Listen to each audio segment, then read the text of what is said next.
like dominating men? Is that your thing? Well, I dominate men and women, believe it or not. So I'm a bi dominator. Yeah, you're like a switch, because you like hard things. No, too, so quit being gay. I know you're gay, and that's fine. But honestly, it's cool. Do you want to go to dinner later? I'm a Dallas Cowboys fan, so I'm very pro-gay. I just want to make that, very known. Okay, you lost. It's okay. I won. We agree. Less Indians, dude. You're in loser denial. It's a hard freaking pill to swallow sometimes. All right, who's next? Who wants to come on and debate any topic? Come on down, dude. Don't be shy. We'd love to have you. Hello. What's your name again? I'm Alex Stein, Primetime 99, the pimp on a blimp. I'm Tucker Carlson's biological stepson, if you've never heard of me. I was wondering why you think there's a fixed amount of jobs. So, for example, you're saying that the Indians are competing for the jobs, but don't increase people come to this country and then create more jobs because of increased collaboration, which will lead to increased technological development and increased innovation, more companies, and eventually there will be more jobs. So. No, I mean, I see what your theory is getting at, but I don't think that. I mean, yeah, there's more jobs, there has to be more Uber Eats drivers, and there has to be, I guess, more banks because there's just more people, but the problem is we have a limited amount of resources, so if we just bring in a ton of immigrants, it makes the price of housing go up. It costs us money in the long run. So having more people here taking jobs from American citizens is worse for the people of America. So that's why I don't like so much immigration. Again, wouldn't some of these immigrants create jobs because they create companies and there are increases in efficiency? So, for example, if you have an H-1B visa, you're only allowed to actually work one job at a time, the job you have the H-1B visa for. That's one of the rules. So they couldn't create another job. Well, their labor makes the company more efficient, which saves the company money, presumably, which will allow that to be invested in other sectors of the economy. Yeah, I don't know if that's always the case, but I think that actually makes Americans struggle to be able to pay their bills. And so, yeah, letting them exploit cheap labor so that the companies benefit actually hurts the American people. Like these companies, do you think they have like a moral code? Do you think companies care about people? Is that what you actually think companies do? No, of course, they're here to make a profit, but if you are... So why shouldn't you help the citizens over the companies? Well, when the company creates more innovation or has more money to reinvest in the economy, presumably that creates more jobs and more economic opportunity. I don't think they do. I think they just give it to the shareholders most of the time. Sure, but what do the shareholders do with that money? They will reinvest that money into the stock market. What about all the immigrants that are sending money back to their home country? Well, I mean, one of the easier solutions would be to bring more of the immigrants here because, for example... No, of course, but... Why do you want more immigrants? Are you an immigrant? I am not, but... Do you like big booty Latinas? See, I want amnesty for big booty Latinas, but the guys gotta go. If you're like a Mexican dude, bye-bye, Carlos. See ya. Come on. That's serious. No. That is. I'm telling you, the legal immigration is worse because they can actually just rig the system so it's unfair and it screws over people that have college degrees, like from a great university like this, competing against a person that has a fake degree and will work for pennies on the dollar. It's just not fair. Well, so for example, if I know this was a controversy, when we have the Indian engineers come and they replace the... Yeah, the Americans have to basically train them for them to replace them. That's horrible. Don't you think that's bad? Well, that creates other jobs in other sectors of the economy because, for example, if cars are cheaper, then you have more... It doesn't make cars cheaper. Certainly. It would only create the demand for more cars. Well, no, I mean, it makes cars cheaper. And then I don't think so. And a more efficient supply chain would make the look at Detroit. Detroit. Detroit used to be a bigger metropolitan city than New York, arguably, and then they stopped American manufacturing and let it all go to foreign countries, and now Detroit looks like a hellhole in some areas. So do you think that was a benefit for Detroit overall to just outsource all of their manufacturing? Well, it is a benefit to the country as a whole, of course. For example... How is that a benefit to the country as a whole if we totally screwed over Detroit? Well, because that labor was allocated to Mexico. Sure, of course. So how does that help America by closing down factories in Detroit and opening them in Mexico? Well, for example, let's take the steel industry, which was transposed to Mexico for the most part. Of course, the reverse of that is that the agriculture industry left Mexico and came here because we had a more efficient exchange of labor. But this creates cheaper. It made Detroit basically fail and become a crime-ridden hellhole in some way. Well, it also towns die, towns move. Yeah, but they wouldn't be dead if they had to manufacture this stuff in America. Yes, but there are other So towns I that want- succeeded. No, there are other towns that succeeded because of this. I mean, Silicon Valley, there's more housing development. Silicon Valley, I mean, that is one area of the country, but I would argue actually now, I live in DFW in Dallas-Fort Worth, and that's what they call the Silicon Prairie, and most of those tech companies are moving there. So we're seeing a benefit, but I don't want to see cities like Detroit, once a great city, just lose all of its American power. I mean, it was a very powerful city, and it would help the, But how citizens about of the Michigan. how about the fracking industry, which has been created mainly due to cheaper steel and a lot of other things? But you need the pipelines, you need cheaper steel. So when all these towns in Pennsylvania, for example, are booming because of cheap imported materials from other countries. So you're pretending that this is only a Well, negative. yeah, I guess we do import some steel to get, energy out of the ground. But at the same exact time, I'm looking at the auto manufacturers totally getting screwed and screwing the American people by using cheap Mexican labor over Americans. And they can make a better car. It's like this, like Apple is a multinational corporation. They make their iPhones in Shandong, China. At the factory where they make their iPhones, the working conditions are so bad, they have literal suicide nets that they have to put on the side of the building because so many employees kill themselves. If they were building those phones here in America, that money would go to Americans. They wouldn't be able to have exploitative conditions for their employees, and overall the world would be a better place. So I'm not going to sit here and defend corporations that don't have any moral compass whatsoever and only care about their bottom dollar. Well, wait, and I want to save cities like Detroit, Michigan. The phones would be from- 3 times more expensive. Which Well, we don't know if they would be that much more expensive. We don't know. whatever it is, it would be a It misallocation. would be a little bit more expensive, but they'd probably be better phones. Well, no, not for the price, of course. If They might be. They might last longer. They might run faster. Yeah, I think Well- that's a big. I think American manufacturing Well, is better than Chinese manufacturing. But no, I mean not for the price, because for the price that we are willing to The pay. reason why they want the price, people would pay whatever the price is. That's the sad reality of the iPhone. Of course, that's not true. Yeah, of course that is true. People are always going to have iPhones for the status symbol. It's like the only people that have Androids are like African Americans, and because everybody that's white knows you have to have an iPhone to operate in proper society because your text message bubbles or it wouldn't be blue and you look like a freak. So they have a monopoly on the phone business. Believe We it or don't not. have a monopoly. That's Yes, they do.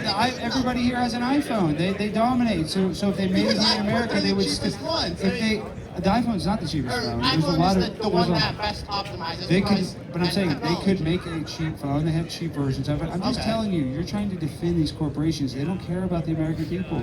That's why as soon as they saw the writing on the wall, they moved the factories to Mexico, and now you have a lot of people in Detroit that were, our parents' age, defaulting on their homes, defaulting on their loans. So I want to bring America back to its greatness and not make it a hellhole for Indians to come here and exploit our government resources. But what do you tell the farmers who actually improved because of NAFTA, who improved because of the free trade? Well, I would say agreements, that it's or- all the corporate farming companies did. The independent farmers right now are struggling worse than they ever have. course. So the family farms are doing horrible. So the farming business is Monsanto has these Monsanto seeds that can only be grown with Monsanto fertilizer. So we're definitely not helping the small farmer. If you think that was a benefit of losing all of Well, I Detroit's mean- power, is because a few corporate farmers got a little better life, that they're obviously going to give their dividends to their shareholders, and none of us are going to benefit from it because that's just the reality of the situation. That's not better for our country. Well, we get cheaper food, we have more economies of scale, we get cheaper cars. I mean, again, everything is much cheaper, and that allows us to reinvest those Do you not profits. realize we have an affordability crisis in our country? Well, one of the ways you could fix that affordability crisis. Well, how is is that? How are you going to make the prices of houses go down if more people need them? If there's more You competition can to buy build them? more houses and you can import more workers to build those houses. I mean, Yeah, but that's not how it works. why isn't that how it works? Because right now, the price of a home is basically impossible for people your age to buy. Sure, we know that's because of zoning So we're not laws going to be and- able to just wave a magic wand and fix that. And so that's just the reality of the situation. Now we have more people competing for those homes, and sure, they can build up these coffins, style apartments everywhere, but that's not better. There was a time in this country when people our age could buy a house, and that's not the reality of the situation anymore. Now kids are coming out of college so in debt, they basically have to be a debt slave their whole life and never have any sort of happiness or the American dream whatsoever. But the price of homes, we know, is determined primarily by restrictive zoning laws. I mean, that is primarily... Well, there's multiple factors. I mean, you could look at the corporations that buy homes, the banks that can buy these homes and artificially inflate the value of them. So there's a lot of factors, but I want to create more jobs in America for Americans. I don't know why you want to try to make it so Americans have a harder life. That's where we are But fundamentally I don't understand. For apart. example, what do you tell Jeff Bezos or Steve Jobs, whose parents were immigrants and would not have created these companies if we didn't have the talent? Somebody would have created Or- Amazon. Somebody would have created a website like Amazon if it wasn't Jeff Bezos. Sure, but the more people we have in the country, the more innovation presumably we have, the higher chance of a unicorn. If you expand the number of people, I don't believe that. you don't believe that? I mean, if we have Because a country, why is America so good at creating new tech and creating new things, but India isn't? They still like poop in the street, And there is part of this aspect. Immigration without assimilation is an invasion, and so we have people that are coming over here and not trying to become Americanized. They're just trying to import their culture on us. They are. No worries. Well, we can have a mic. All right. I guess just turn the speaker off. You just hold that. We're gonna get the mic. Oh, you can press it. It's red.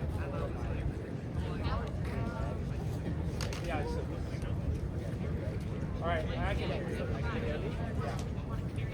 So, no, they had to turn off the mic. We're allowed to have it on for an hour.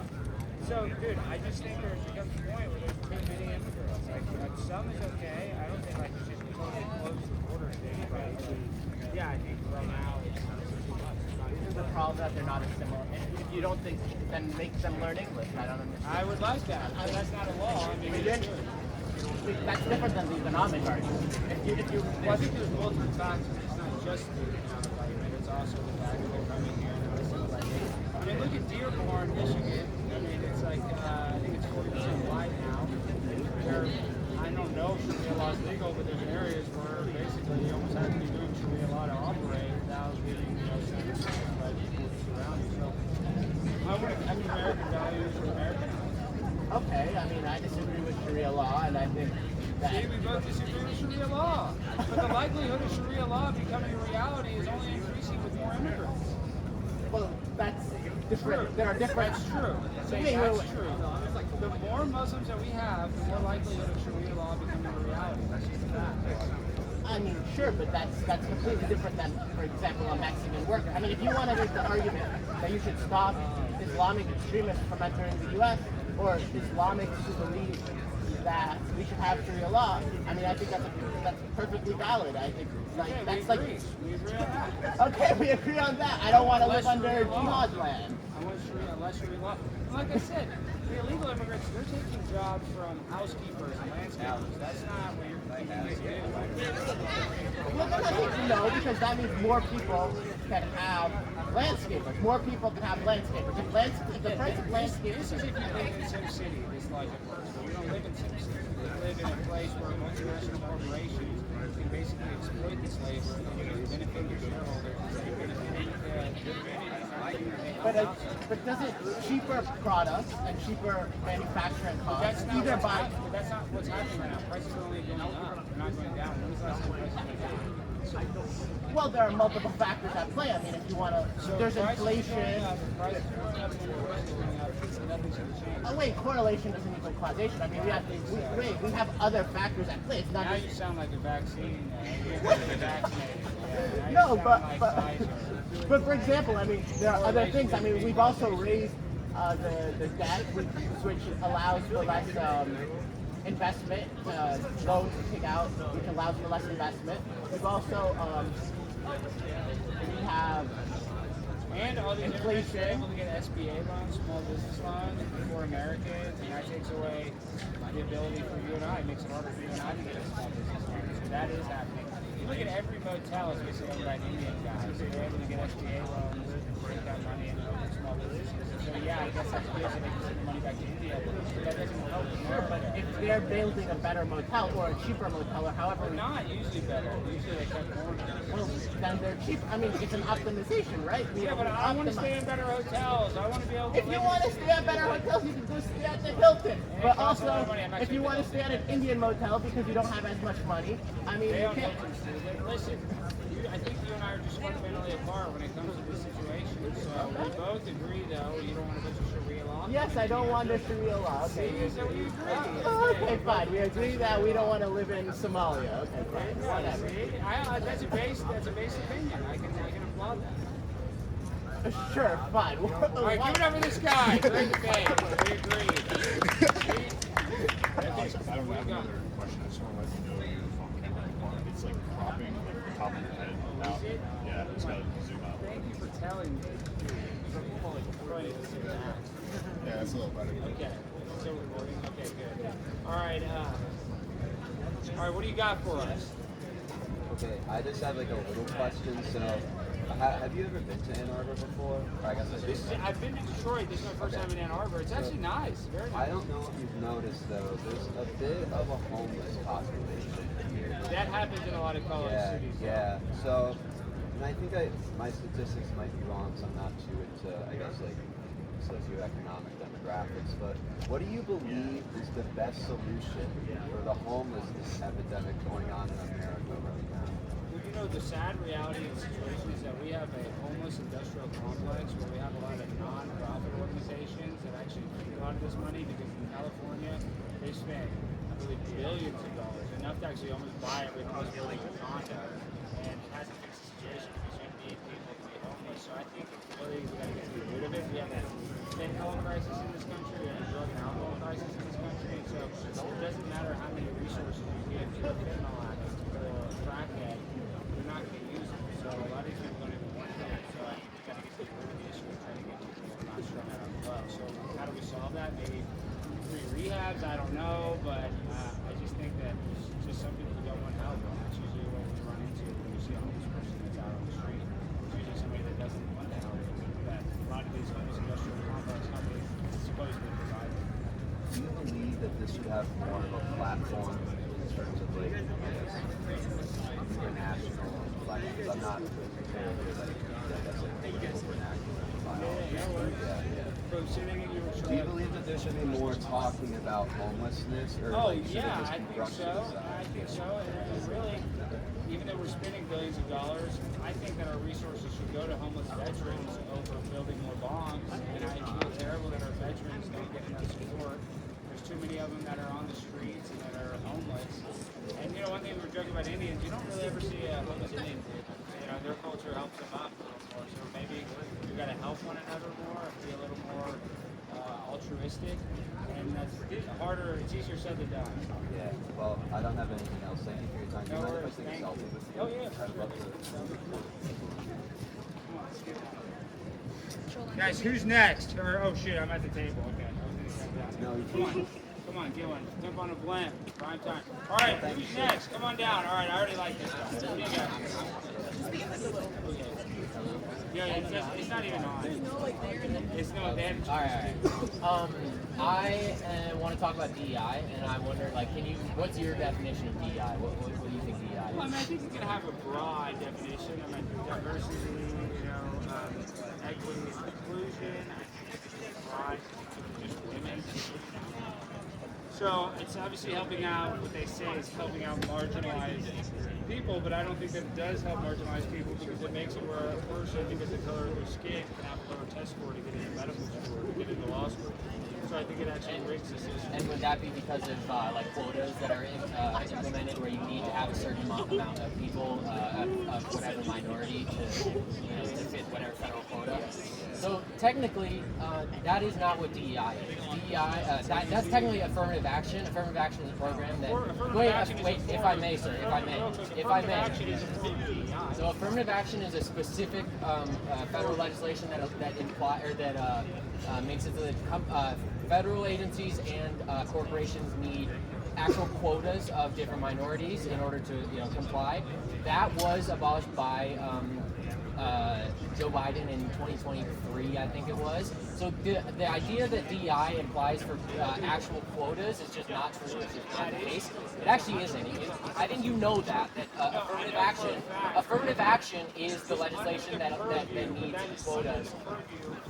But the purview of DEI is just Because if you're no teaching basis people, on what you're saying. if you're teaching people that are less qualified to get into a school, easier access than a white person, so it makes it harder for a white person. That is So that's not what actually DEI does, and I'll explain what DEI does in federal agency. DEI implies that you need to allow all people the same access to your programs, and one way they do that is not by quotas and making sure you have a specific number. If I may, hey, let me finish. If I may, DEI is one example of DEI would be making sure that government internships are paid, so that somebody doesn't have to undergo a summer without pay in order to work there. That means that opportunity is available for people, for not just wealthy people, but any person who's who needs a job, and they're able to get those same opportunities. That's what actual DEI is. I hear a lot of talk about DEI on requiring quotas and allowing for people with lower test scores to be that's just not how DEI works. Not federally, not private corporations can technically do whatever they want. They're allowed, but that right, and that DEI has nothing to do with lowering test scores or a quota. It has nothing to do with the quota. Wait, but technically it is not. Like, literally it is not. What you're talking about is affirmative action and not DEI. And affirmative action, federally has been abolished by Joe Biden in 2023. Yes, but DEI is just like I said. I mean, do you think that like federal internships should be paid? Do you think that you should have to be wealthy enough to undergo time without pay in order to get a federal internship? Wait, but it's just a question. I'm not saying. But do you think it's morally correct or not for federal agencies? Private corporations do whatever they want. Yes, for federal agencies. And do you think that allows people from wealthier groups to have more access to that internship? Not necessarily. Why? If you have to go a summer without a job. No. But I'm talking about whether you can take time without pay. Because a lot of people in this country can't take time without pay. Get a credit card, you can take a loan. Well, yeah, but somebody with a wealthier family or somebody who's able to take time without pay wouldn't need to do that. The wealthier family is always able to be more successful. That's just called. And do you think that that's morally correct? Do you think that the federal government should be pushing? Communism where we punish rich people. Wait, but allowing for unpaid internships where every person gets the same access to that internship is not communism. People do have the same access. They have to be Wait, qualified for the internship. They have to be qualified, but if you're not paying for that exactly, socioeconomic standards should not be a threshold, and any person from any socioeconomic standard place should be allowed to access the exactly. So when you have a federal agency, when you have a federal internship or other federal programs that need you to undergo time without pay, is that morally permissible? Is that what the federal and so you're saying that it's okay for people to generally be discriminated against by socioeconomic status for federal positions? They're not being discriminated. The other version of it would discriminate against rich people. So how would that discriminate against rich people if you allow? Because if you punish them. How is it punishing them by allowing paid or by mandating that internships through the federal government are paid? How is that punishing rich people? I mean, it seems like you're just trying to make it so it's like some sort of socialist, utopia. I just don't think that's how it works. Wait, that's not a part of it. That's unrelevant to our conversation. How does it hurt rich people to have federal internships and opportunities be paid? I guess it doesn't hurt. It doesn't hurt them, but it helps other people, not by allowing them to have lower test scores, but by giving them access to still be paid. I think when it comes to corporations and private corporations, I may not agree with it, but you can do whatever the fuck you want.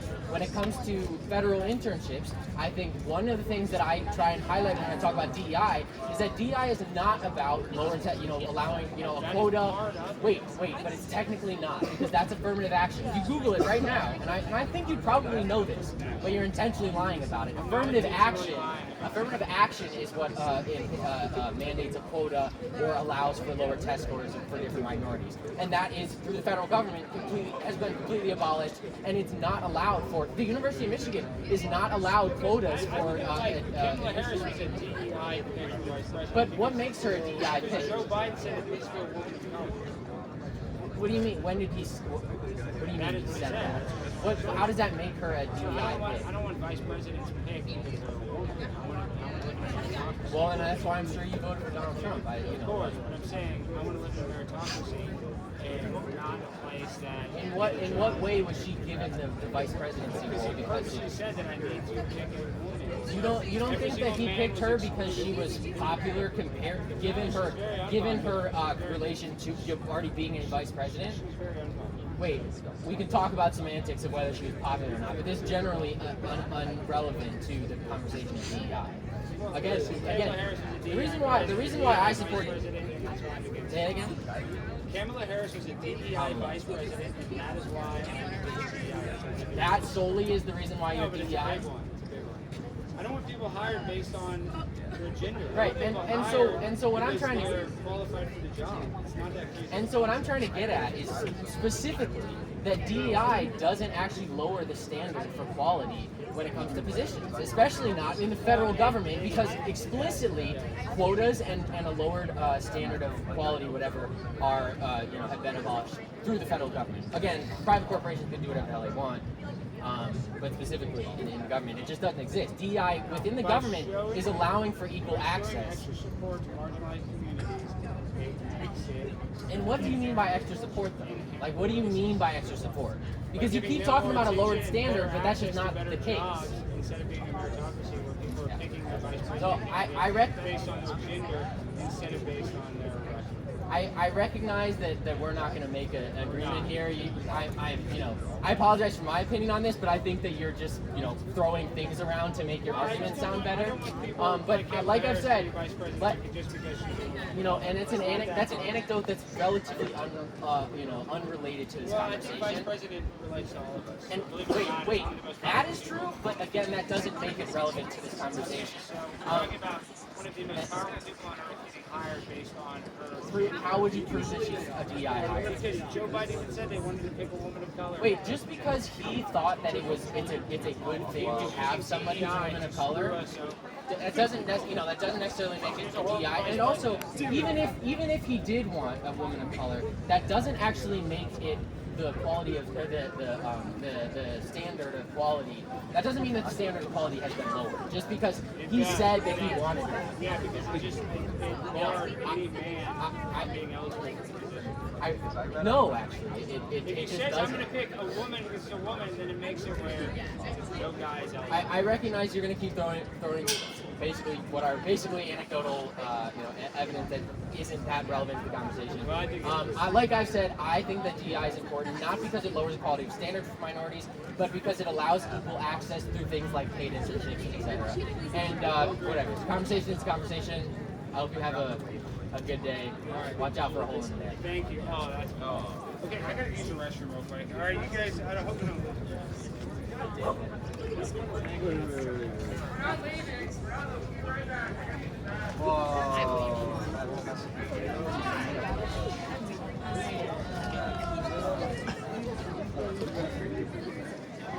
coffee. Jacked up for this. Okay, who's next? Come on down.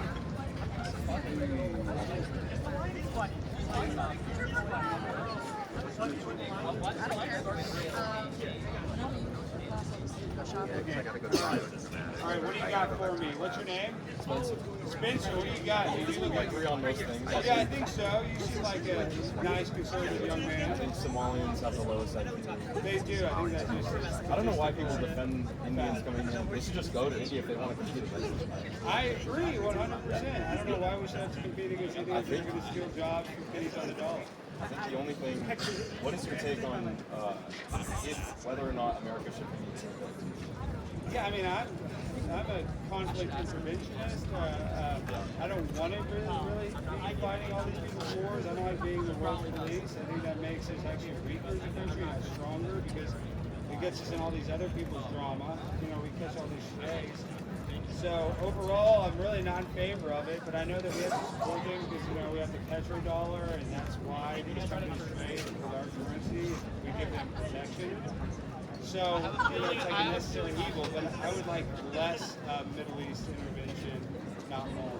Do you think that America, specifically Trump, has been coerced into fighting for Israel? Well, I mean, it's obvious. I mean, that he's definitely being, you know, pushed into this. I don't think, even though you could argue, you guys been talking about Iran for 47 years, and I agree that I don't want Iran to have nuclear weapons, but, you know, this is one thing I'll say, even though I think starting this war was a mistake, I think sometimes when you make mistakes, it's the best times to learn a lesson. I think Donald Trump's learned a good lesson from this. And so I think the next 3 years we're going to be, you know, heading in a better direction, even if we have a little blip right now. Do you agree that having 92% of Congress getting money from AIPAC is a bad thing? Yeah, I don't like these foreign interest groups, special interest groups, these lobbyists. No, I think we should make lobbying illegal personally. And yeah, we agree with that. What? Come on the mic! Come on the mic! Come on, don't be scared. All right, well, we agree. You're a smart young man. Give it up for this guy right now. Come on. Man. All right, who wants to come up to the mic next? Come on, don't be shy. All right, I love it. Finally. You mentioned earlier that you're a Cowboys fan. Yeah. I'm an Eagles fan, so in the spirit of bridging division, I sort of want. Let's talk ball. Okay, we can talk ball. You know, the Eagles have won a Super Bowl more recently than the Cowboys, but you guys only have one. The Cowboys have 5. One, we have 2. Oh, yeah, you got 2. Whatever. Yeah, I don't count But them. I don't count yeah. them. So just wanted to ask a question. What? So since Dak Prescott has been a starter, the Cowboys have had 2 total playoff wins. Yeah. The Eagles have won 2 Super Bowls in that time. That's true. Do you think Dak is the problem? No, I don't think Dak is the problem. Tony Romo only had 2 playoff wins too. The problem is that the Cowboys are just so mismanaged. We give all these big contracts to Ezekiel Elliott, and then he only has 1 good season. Des Bryant, another great player, but as soon as we gave him the $72 million, he never had a 1,000-yard season. So I just think it's mismanagement of funds. And the Eagles have Howie Roseman, who's one of the best general managers in the league. So the Eagles, they go out and get free agents. I got to give them props for that. But yeah, I don't blame Dak. I think Dak's actually awesome. I went to LSU. That's where I graduated from. I basically got like a master's in drinking vodka. It was not a great school like this one, but it's a fun school.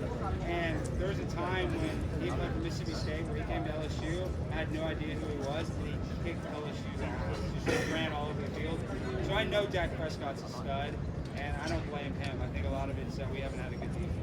Yeah, to some extent I agree, but if you look at Dak's last 2 playoff performances, had that horrible red zone interception against the Packers that put him up 14-0, then threw a pick 6 to Darnell Savage that essentially sealed the game before the first half ended, I believe. And then you go a year back on the road against the 49ers, the Cowboys defense holds the Niners to 19 points, but the Cowboys can't put up 20. Dak turns the ball over 2 times again. So what do you like? It just seems like I agree that the Cowboys roster is mismanaged, but at the same time, I don't think Dak has been the best playoff performer when he's been in the playoffs. Yeah, he's not. I mean, like the 1 game too where we had a really good season. We were when we played the Packers and we were actually up, and Aaron Rodgers came back at the end of the game. Yeah, that was his rookie season. That was a game we should have won. So that would have been huge for his career. I don't blame Dak Prescott. I really don't. He's such a good leader. Now he did have did you hear about his engagement? Got called off. I've heard about that. Yeah, I know. He was about to marry a big booty Latina, and I encourage nobody to do that because Shakira Sanders is learning the hard lesson from that right now. And he obviously was eating a lot of frijoles and rice because he tore his hamstring, so I think he wasn't in his best shape of his career. So now that he's knocked her, out of the equation, I think he's going to have a strong 2026 campaign. What do you think the Cowboys need to do in the draft and the offseason to sort of have that strong sign? We need a cornerback. I want us to get that. I can't think of the player's name. They say he's going to go number 10, but I want like a.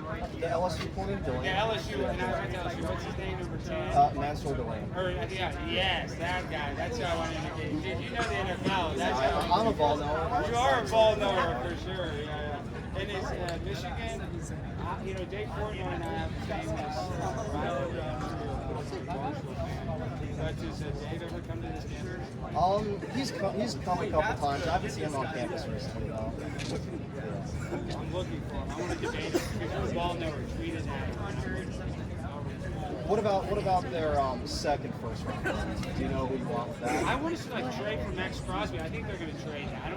I would actually like him to take some players personally, but I think they've been trying to move that pick. They tried to trade for Max Crosby, but then he got more for Baltimore, then the trade got canceled. And people are trying to make a trade for Henderson, and I didn't go through. I think they'll try to use it in draft day. Jerry Jones is going to want to get when he calls and thinks it's a sure thing, but it's probably some other team's trash that they don't want. And that's what I was going to say. Do you think Jerry Jones will end up extending Pickens, or do you think he's just going to play on the franchise tag? Well, it's up to Pickens because they want to franchise tag him. And listen, it seems like I started this conversation out with, but every time we pay somebody big money, look at CD Lamb, they're paid a big money. It's still okay. But every time you write a big fat check, for some reason, these players, their motivation goes down. And I think Jerry Jones likes keeping a player like George Pickens on the short lead. And he's going to put the ball in his court and make him have to play as one of the highest rated receivers in the league, which is guaranteed. Yeah, but I do think that's what's going to end up happening. But at the same time, it can kind of blow up. You saw that with Parsons last season. Yeah, when I saw Parsons got traded to the Packers, I was jumping for joy as an Eagles fan. Yeah, see, I didn't like that. Of course you were. I did not like it trading Michael Parsons. I also think that there was, I think it's much worse than Mavericks trading Luka. Even though we got Cooper Flag. No, the Luka trade has to be worse. Yeah, I mean, that was way worse because we got nothing in return. Exactly. So, yeah, I mean, I didn't love getting rid of Parsons, but they also say that Parsons has a weird locker room culture because he has that podcast where he talks trash to everybody. Supposedly the players in the locker room didn't like that. So maybe that was part of it too. I don't know that. I'm just speculating. Well, it was nice talking about Nice you, talking Alex. to you, dude. Freaking Eagles. Damn the Eagles. All right, who's next? Somebody come on down. Any topic? Yeah, want to say something? Come on. What do you got for the pimp on a plane? Just talk loud. We got that audio. I got two questions, one sports question. Okay. Yeah. And then one politics question. Politics question. Yeah. For the politics question, I'm a Canadian American citizen. Say that again. I'm a dual Canadian American citizen. Oh, I like that. Dual I citizen. Dual have a citizen. question about Canada, actually. Yeah. There's a lot of talk at the beginning of 2025 about Canada becoming the 51st state. I want to know your opinion on Alberta secession, possible joining the United States for the next 50 Yeah, I heard that they just voted for that. I mean, Calgary is like its own country or its own city in own state, it's like Texas, and their politics don't jive with obviously like Toronto's politics. So if they want that, I don't know if I really want them as the 51st state. I'm sure you want that. All my Canadian friends want Canada to become the 51st state. And, there's a lot of conservatives that want that too. And I don't know. I just don't know. I like Canada being separate because I just think that's better for society. But if we can get all the oil and gas in Calgary, I mean, Donald Trump would probably do it. I wouldn't put it past him. I would say that I do agree that the citizens of Alberta would probably be much better in America than the people in Canada. My second thing was not necessarily a question, I guess, about sports, but I just wanted to say that the Detroit Lions are better than both the Eagles and Cowboys, and the Cowboys have been You know who I played? for 15 years. But you know who I played? My high school quarterback was Matthew Stafford. I went to Alfred High School, and he was my quarterback. We went to the state semifinals, and when I graduated, But I like the Lions because they had Stafford. I wish he would have gone to a little better team, but him and Calvin Johnson, I used to love watching them. Everything, other than the Cowboys, I would always watch Stafford and the Lions. So I like the Lions. I'm not a big Lions hater, and I love the coach. He's what's his name, Campbell, Dan Campbell. He's the best. He was a Cowboys tight end for a little bit. So I love him. But are they having problems with him this past year or something? What's this drama with Campbell? I have no idea really what happened. Like this. But I love him. I don't think they need to fire him. They need to get some coaches have bad years. Both ourselves have down here. Dan Campbell loves the game of football. He's like a smash nose type of coach, and that's what I like. Is somebody's gonna punch you in the face. And I think he's that type. He was that type of player, and I think he's that type of coach. So I hope I would like the guy. Actually, want there to be drama. I would like the Cowboys to hire Dan. And then I just wanted to, with what you said about Michael Parsons, how I'm just happy that Michael Parsons was as a Lions fan. Yeah, I know, dude. I was really worried at first. What topic he is tough to block, but he gets a lot of garbage sacks when like they know his passing situation. Really notice him. And he's not that great in the run, so you'll be okay. That's all. Thank you. Awesome, thank you. Give it up for him. Let's high, positive vibrational energy. Wolverines, let's get it going. All right, who's next? Who wants to ask me something? Come on down. I already like this guy. This guy's cool. Oh, okay. Okay, what do you got for us? Alright, I have something that's like more chill than probably like a lot of the questions. That I love it chill. But like, honestly, in my opinion, it might be a bit more important than a lot of the things that people have been asking me about, and that's the squirrels here on this campus. What are the squirrels all about on this campus? That's what I'm here to discuss. Like, I don't think they're actual squirrels. I think they're like federal agents or extraterrestrial beings. No, you're not like one of these birds that are not real, guys. Okay, like, here's the thing, right? Like, I can understand them like begging for food because like they're squirrels, they need food to survive. But like also, I've heard accounts of them begging for like money, for cigarettes, for like IDs. Well, there are squirrels that are vaping now. Did you see that? Oh, really? Yes, there's squirrels vaping. So maybe you have a point. Maybe they are government psyop. Yeah. Some time ago, like probably like last year, I was walking down this very diag. I don't remember exactly like what I was about to do, what errands I was running. This squirrel, right? He walks up to me, right? Like he skitters up to me, like, and he stands on his hind legs. Yes. And then he like says to me, like in plain English, like, "Hello, do you know where I can find some illegal narcotics? Some illegal narcotics?" And like, I don't think I've been the same since then.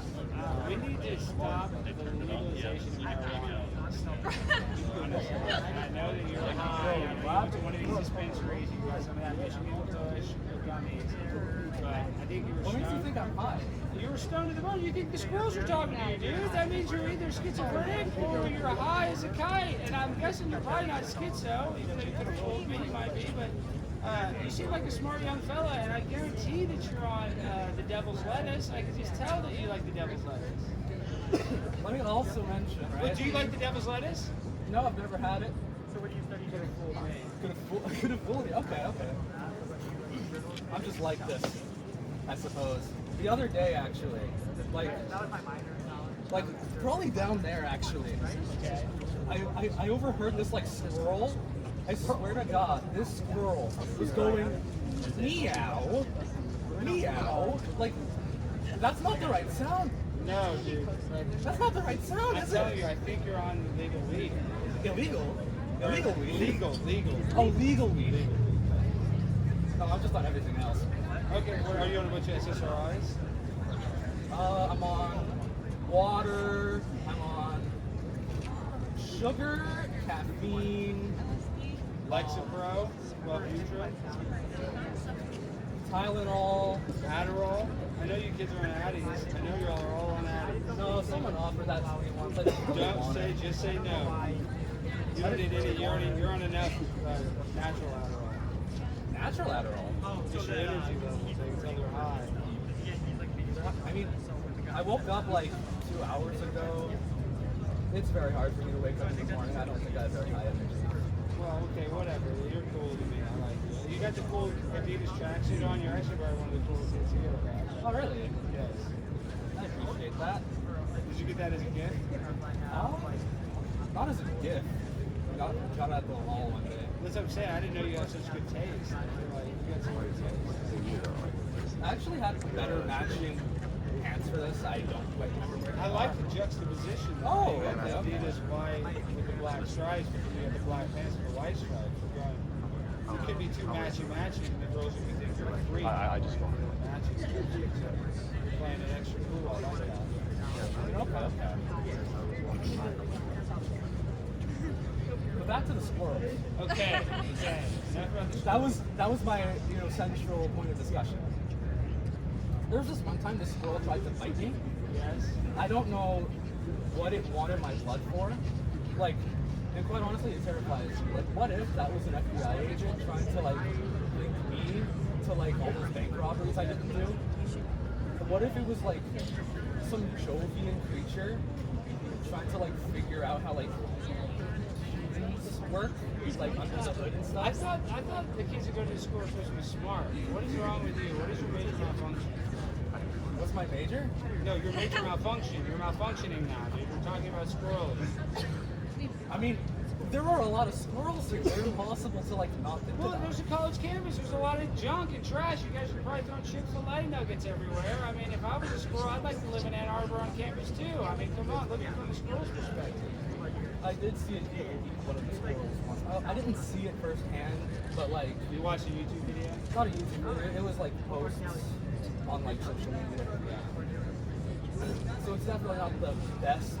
You Like, just burping into the mic like that. What is that all about? burping? It sounded like you just belched into the mic. I mean, Anna, did he belch into the mic? Oh, I thought that was a burp. You could have fooled me. What about you, dude? I don't know what your deal is. I like you, I though. just make those noises because like, I don't know, my throat's just like that I probably. get it. Mine gets on like the bed just like that all day long. But it sounded like a burp. I apologize for it. It's alright. Misgendering your burp. People like misinterpret my like coughs for speeches all the time. What else is there to mention? Let's talk about something political. Let's talk about something crazy about Michigan. About Michigan. Yeah. I mean, I don't really have anywhere to start. Is there anything that you'd like to? No, start is with? that guy? Are you in line to ask something? No, right behind you. Yeah, come on. Oh yeah, come on down, please. Yes. Yes. Give it up. What's your name? Elena. Elena. Let's talk for Elena. Thank you for the squirrel guy in the back. We like the squirrel guy too. That was actually really cool. Okay. Okay, so I am a nursing student here, and my question is, Republicans want to restrict gender-affirming and reproductive care, which is affecting healthcare professionals and their ability to give necessary care to their patients. How do you tackle this issue so we can protect healthcare professionals and their ability to give life-saving care? I like this question. Now, how would I stop it? I would just cancel gender-affirming care for people that are under 18, or I guess actually I would say 21, because if you can't drink a beer, you shouldn't be able to cut off your genitals. So I look at Boston Children's Hospital. They got exposed in a lecture series, or it wasn't even a lecture series, it was like a banquet, where the head of their pediatrics division said, we like basically prescribing these gender-affirming drugs because once somebody identifies as being diagnosed with gender dysphoria, they become what they call a lifelong patient. So I believe that our medical care system is actually taking advantage of people that oftentimes, statistically, are diagnosed as autistic as well. So these are vulnerable people that are saying that they can be the other gender. We have a for-profit, capitalistic healthcare system that takes advantage of mental health people, and I believe that to stop it. Do you have like a specific way? Because in my opinion, gender-affirming care is not just gender reassignment surgery or hormone replacement therapy. It can really go as broad as just saying something as therapy for someone who's experiencing gender dysphoria. Do you believe that that's something that should still be available to Actually, I think that should be the main thing available. Yeah, I think we should give them as much therapy as they need. I know a person that transitioned in Colorado, and he went in for what is called an oropectomy. That is where they remove your testicles. And the only reason that they didn't do it, this is a detransition, the only reason that they didn't do it was because they had hurt their leg when they were younger. It took like a month for them to get to the hospital. When he went in for the oropectomy, the doctor said that they could see him in 2 days. And so he thought it was so fast, he didn't understand. Why is the government paying for it when they were subsidizing it through his cognitive limitations? And on top of that, why was I able to get in so fast with this guy and I'm trying to chop off his testicles and I was actually with my leg fixed? And that is actually what basically a person with the transition. So I think these doctors are using humans when it comes to surgeries for gender-affirming care as basically crash tests. So I want to less more record because at the end of the day, that's really what a transgender person is going to do.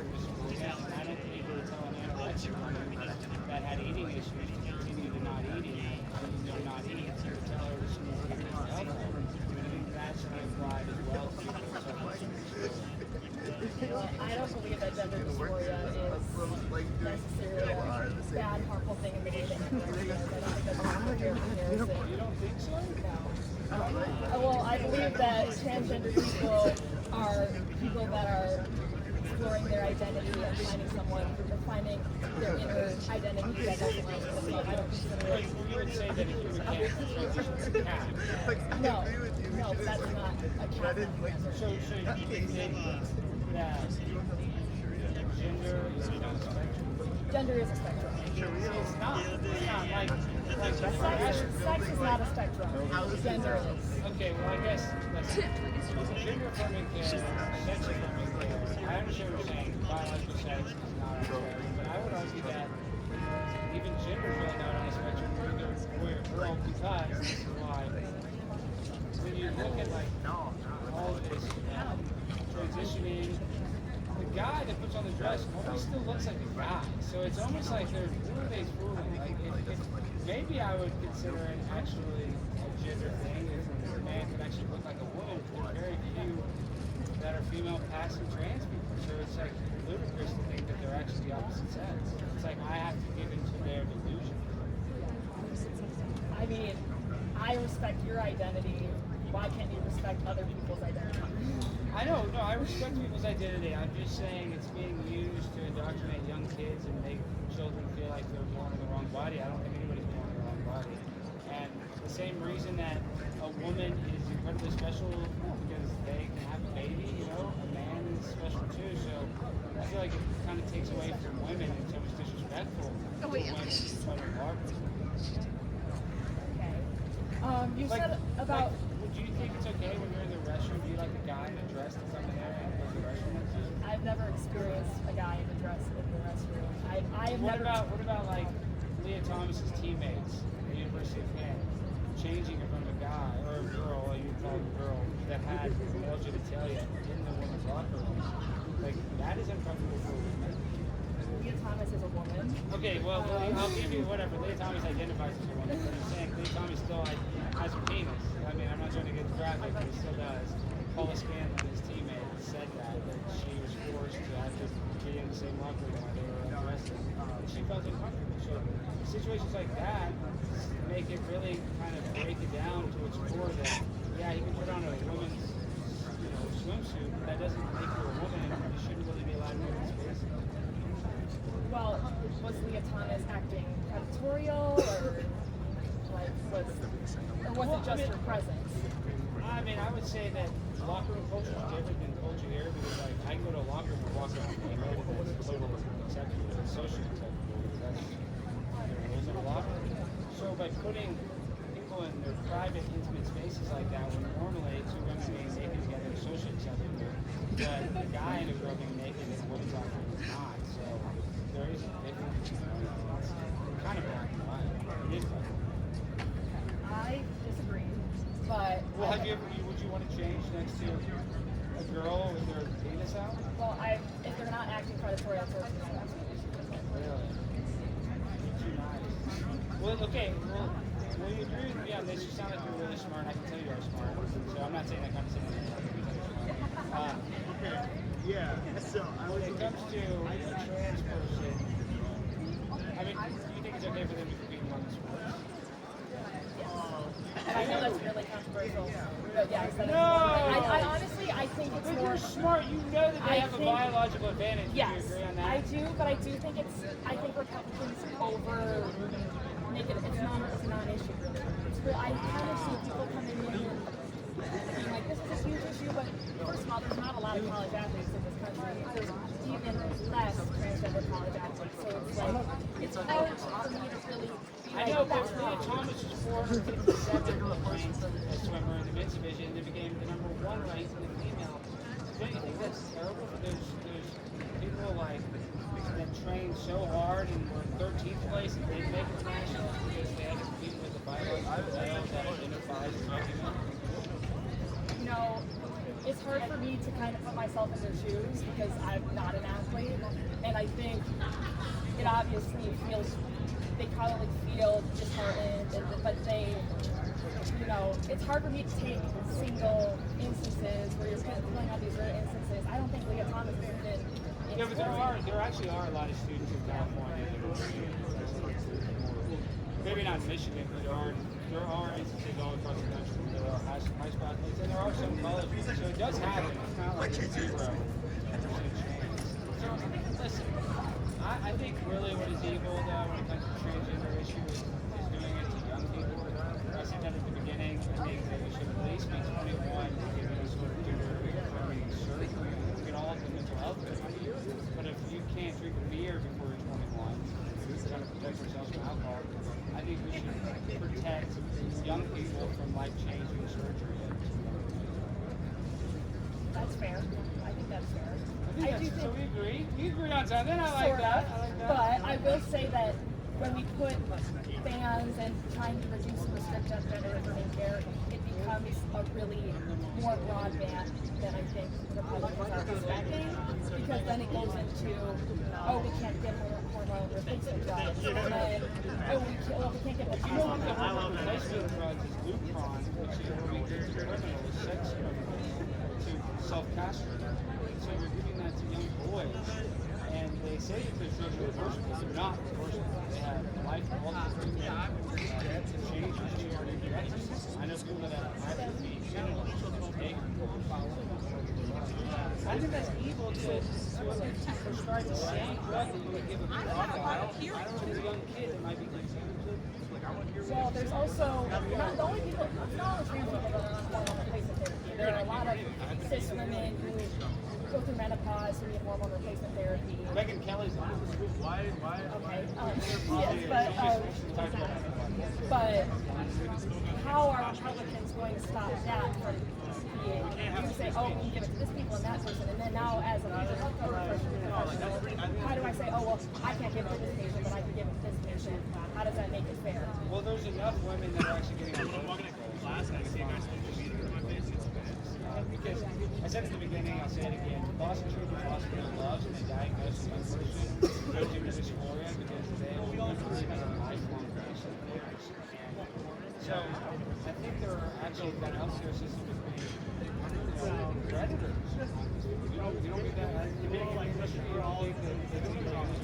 I think that we have an over-medicated society. I do think so. So you do think so? I do think so, But in this but case, I but don't in the think. transgender case, we don't. We're not over-medicated.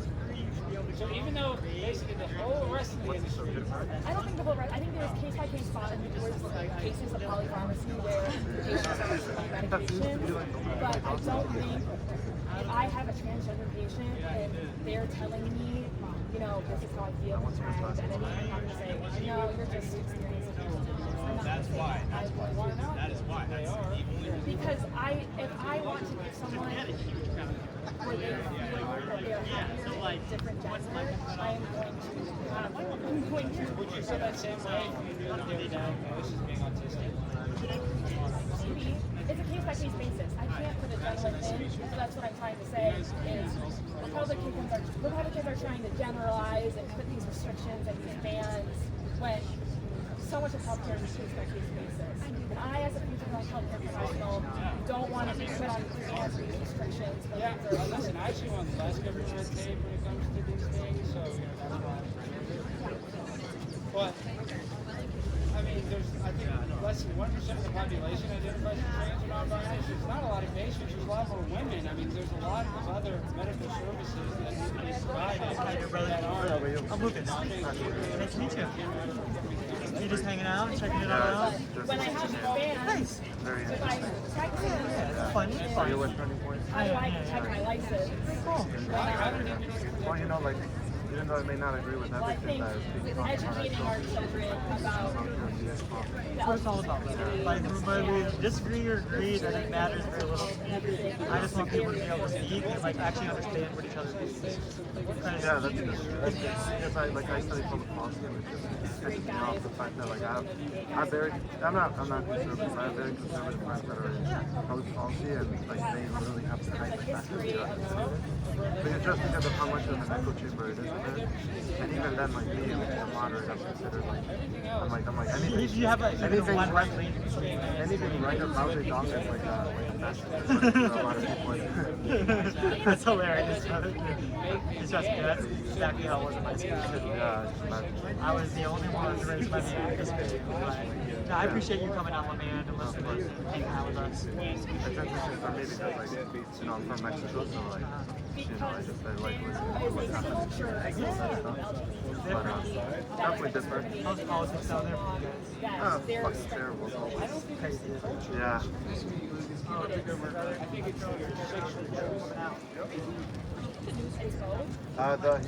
The building where they do that. The other side of town. Yeah. Yes, right there. Go right now because it's my school. Like they give you 1 for free. This one's basketball, and then they're selling the football one from 2 years ago. Okay. So I got that one as well. Oh, nice. So they give you 2 of the basketball, 1 of the football, and the Not the culture behind it, but the actual choosing of who you're having sex with. So it's basically the only difference, like I said, 3 times, between a gay and straight person for sexual preference. So we can celebrate people that like to be fashionable, we can celebrate people that like to drive Mazda Miatas, but we shouldn't celebrate who they choose to have sex with. And that's the fundamental difference between straight and gay. But that's not. Okay, how about this? We will agree that part of the pride flag represents your sexual preference. So why do we need to celebrate people's sexual preference at an elementary school? It's not like. But that's part of it, right? Yes, that is part of it, but it's not saying. Why do we need to have a big sexual preference sign? Because it's not just like if I say I'm straight, like I date boys, like I don't like. It's not like I'm saying I'm parading around that I have sex with boys. Like, they're not. Gay people are not parading around that they have sex. There's a romantic part of like it's just me. Yeah, I mean, if you think the gay guys are stereotypically more slutty than anybody, right? I mean, that's kind of. I wouldn't. Well, there's some What slutty girls too. But what I I'm want just to say saying, is pride goes beyond so much more than we're celebrating people like this. I agree we shouldn't hate people. I don't think we should hate gay people. I don't think we should hate transgender people. I really mean that. Celebrating people's sexual preferences. Okay, so there's a Republican Straight persons or thousands, and then apparently like there was Well, the LGBT community and the culture and the history of it is something that's very important part of American history. So why should we take that out of schools when it's what have we done for, I don't know,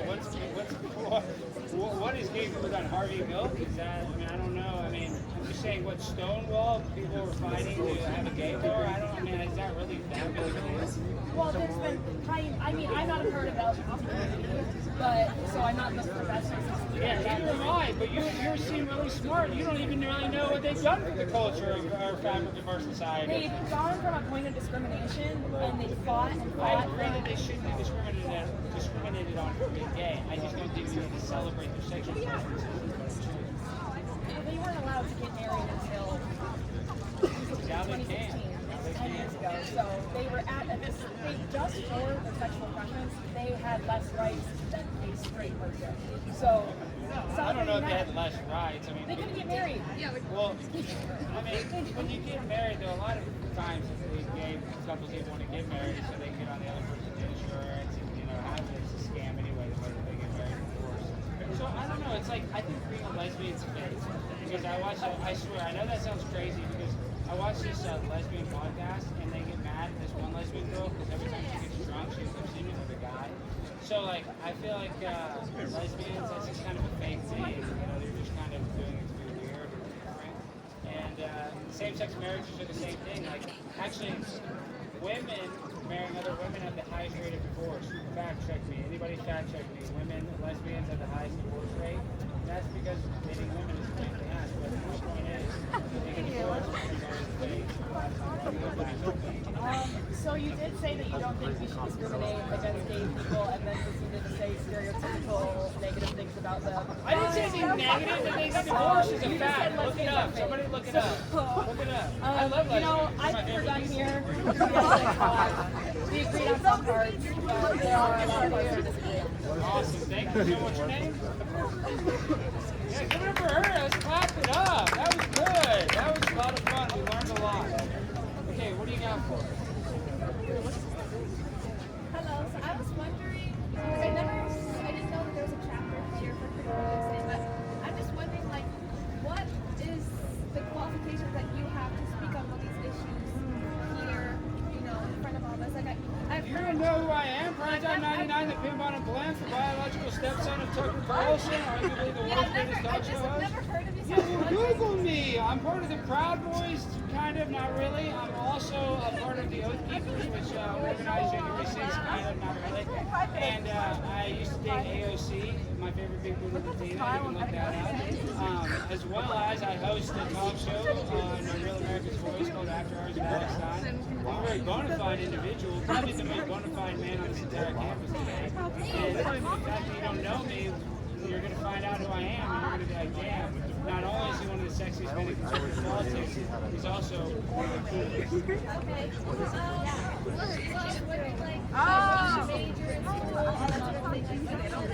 I got a criminal studies degree from Louisiana State University of Baton Rouge, Louisiana. I had 3 minors. I minored in communications, sociology, and business. I was able to use that, and I worked in the reality TV world for almost 10 years. And then now I host a show on TV on Dish Channel 218. It's every night at 11 p.m. Okay. So, okay. Also, I'm interested in biological evolution. I'm wondering if you believe in evolution. I do not believe in evolution. I do not believe that we evolved from pond scum. I believe in microevolution. From what? From pond scum, from abiogenesis, one cell splitting into 2, and then an alligator becoming a human or a monkey becoming a man. That's impossible. Why do we still have monkeys if we evolved from them to boom, roasted, and done? And I think the worst part of evolution is the fact that it hides the existence of God. And if we had, I guess a better touch with the supernatural, we'd understand that we are very special to have the opportunity of life. And the idea that everything came from nothing is the same mathematical probability of a tornado going through a junkyard and creating a 747 airplane on the other end. It's mathematically impossible. Okay. That was my question. I really want to debate. Well, we can go. Come on. Because I personally, not a Christian or anything. I don't believe in, God creating anything. So, just that concept doesn't exactly make sense to me. Really? Yeah. You don't think there's like any spiritual or supernatural aspects of the world you live in? No, I'm science lover, so I'm not really into So that. that's your religion. Yeah, I guess. Well, it's not really my religion. That's kind of what it is, right? Yeah. Because you're putting your faith in a theory, Yes, scientific I theory. choose to believe in what many people have spent their lives studying and trying to Well, prove. there's probably been more people that have said that Jesus Christ is your Lord and Savior if you don't go with their opinion. No, I don't because So you're there's like going- no basis to their claims. Well, there's a lot of historical evidence for Jesus Christ. Yeah. Whether you think he's the Son of God or not, that's a debate that a lot of people have, but there is historical evidence that existed. And I would say, when it comes to how you feel about science, you do worship the Big Bang. You worship the idea that 2 rocks smashed together and everything came from nothing. Not because you have any evidence you proved yourself, and you saw the rocks smashed together, but because somebody smarter than you told you so. So just because somebody tells you something doesn't make it true.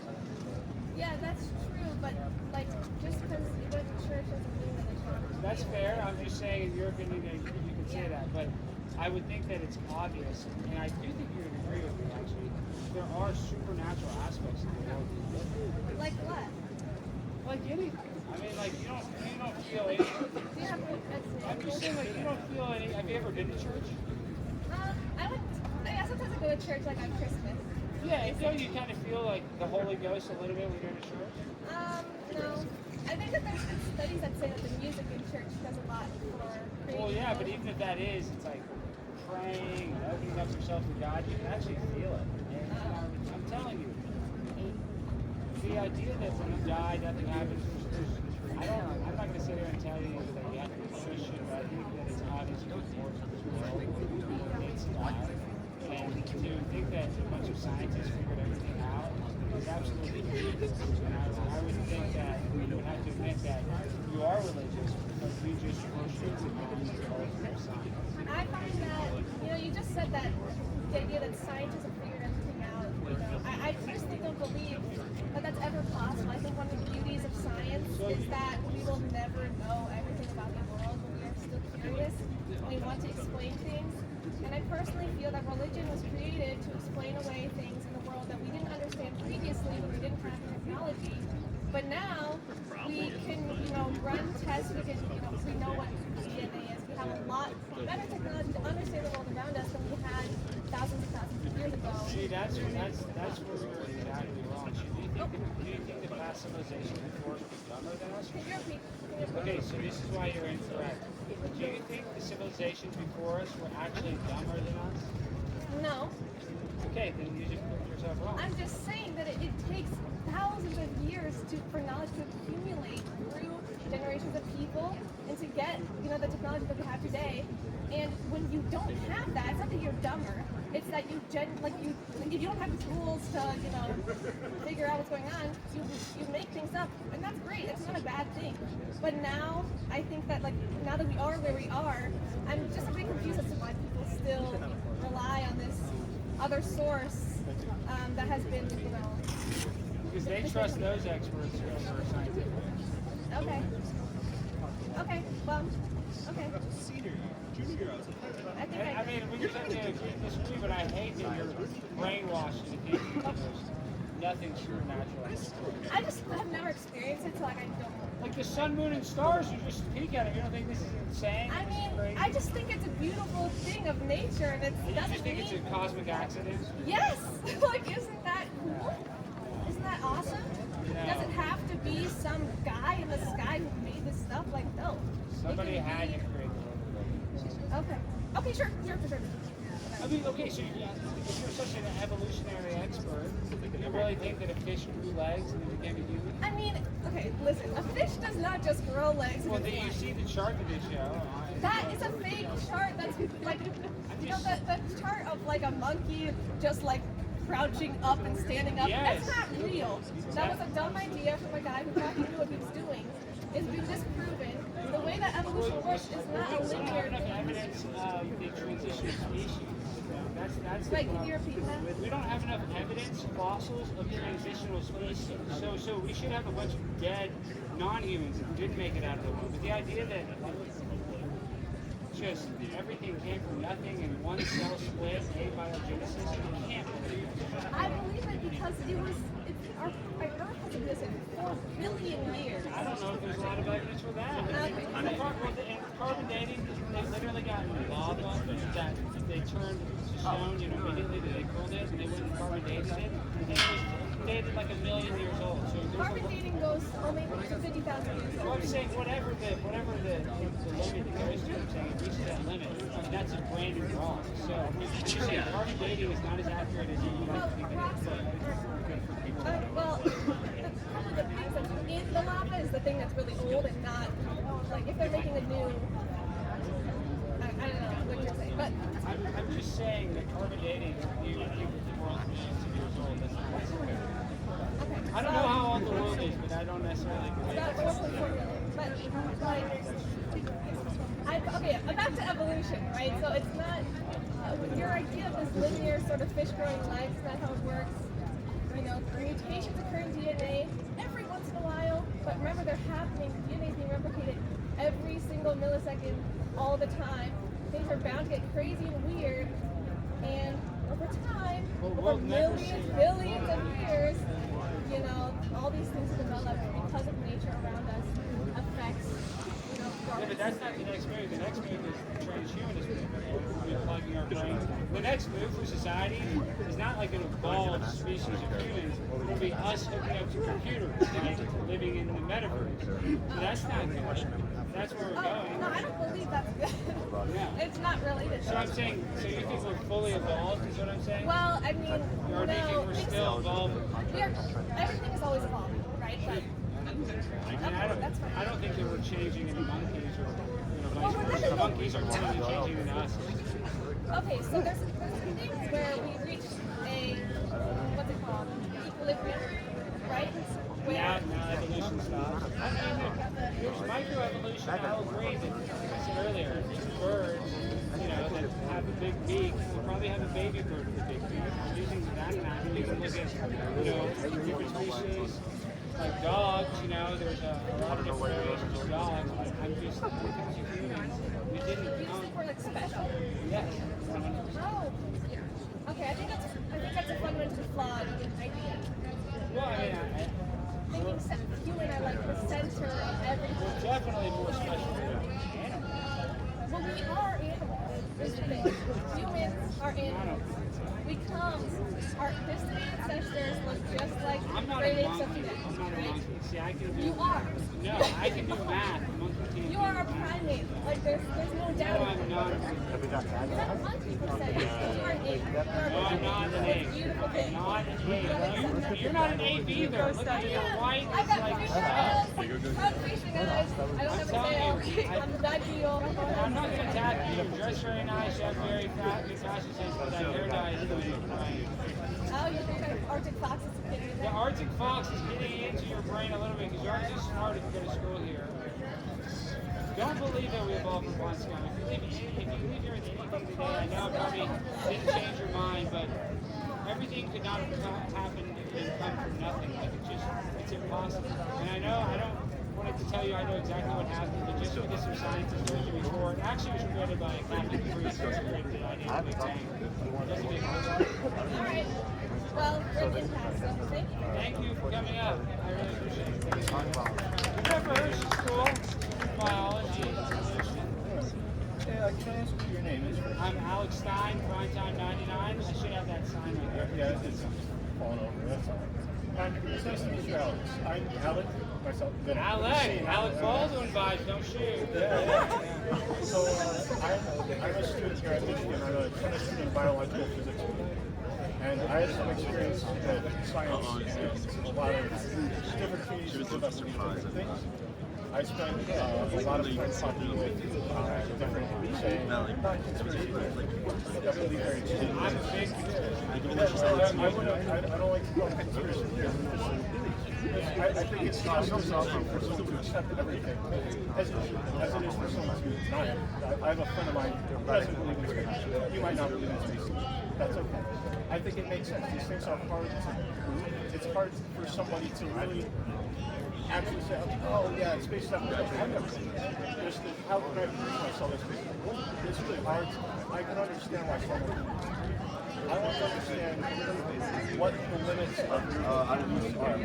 And first of all, you seem to have a lot of religious ideas. They're very religious. I mean, the most extreme conspiracy that I believe wholeheartedly that triggers people the most is I don't think Michael Jackson was guilty of sexual abuse. If you look at Wade Robinson and James Sanchez, the two guys in the documentary that said that they were raped by Michael Jackson, Wade Robinson was used as Michael Jackson's lead character witness 2 times, once in a civil case and once in a criminal case. And Michael Jackson was smart. I know he was a little weird. He had Arrested Development because he began to abuse at a young age and stunted his maturity growth, and he had Arrested Development where he stuck his child mind. It's actually really smart. But he would not have put somebody that he sexually raped as his lead character witness in the most serious criminal court case of his life. Well, I don't have much time. I want to talk about a couple of very specific things. First thing I want to learn a little bit about you, Alex. So, are you a biblical literalist? I mean, I kind of trend that way more than I think. To what extent literalist? I don't know if I go so literal. Maybe God, like I do believe in Genesis. Maybe God created in 6 days. But I mean, I don't know if that 6 days is the same to us, to him. And there's kind of different scales you can use. What are you going to say? Do you believe the Earth is round? I do believe the Earth is You round, believe the Earth is round? but I do not believe that we went to the moon. That's I think that's a perfectly understandable belief. I believe that we did, actually. I think it's really cool that we did. And you can believe that we did. That's fine. Okay, so do you believe that the moon and the stars and the galaxies as we have modeled them exist in our view? Well, I mean, honestly, from our perspective, it does look like we're the center of the universe. I don't know if that's true. So you're a geocentric? A little bit into it. There's a great documentary about it. But if you actually look from our perspective, the sun and the moon are the same size. I'm not saying that they are, but from our They're very close. yeah, That's from a really good from our phenomenon. perspective, if we just were going by our eyes and not using theoretical science, we would think that. So you believe that how familiar are you with Newton's laws? I mean, a little bit. I'm not a science. Familiar with, like, if I push something to move, if I'm not pushing it, it doesn't move. Yeah, close. So if you see believe in the geocentric model, right? A little bit, yeah. So how would you understand the movement of the planets, given that they don't necessarily follow Newtonian laws under a geocentric model? They tend to, well, I'm sure you're very familiar with the geocentric model, how planets move, almost kind of sinusoidal. They do this, right? So my question is, if they do that, what is the force acting on them that allows them to make that movement? It makes a lot more sense. No, they wouldn't say that. The dark matter doesn't. Dark matter exists only in the form of gravity. I'm asking what your model is. What your beliefs. So you don't believe in my beliefs. That's fine. That's fine. But I don't understand. I want to understand what leads you to believe what you believe instead of what I believe. So I thought This is my perspective when I watch the sun. where did you? So I'm saying when I watch the sun move east and west, and you're saying from my perspective, this is what I how I see it. And yeah, so but also the Earth looks very flat. Why do you think the Earth is Well, I mean, I know a guy that have our problems, so- 24-hour sun in Antarctica, so it has the Earth does have this. That's really good evidence. I love these challenge myself. The 24-hour sun is very good. But then I saw okay. So the Earth is round. You believe the geocentric model. You're familiar with Newton's laws, but you don't personally want to apply that to things that Well, I happen in just the don't know. sky. I mean, I don't know why the distant planets do go different directions. I don't know why Mars orbits like that. Do you think that's a place you could visit? Those planets? Probably so, yeah. Probably. And you think those planets have the same, that is the same laws of physics there as there are?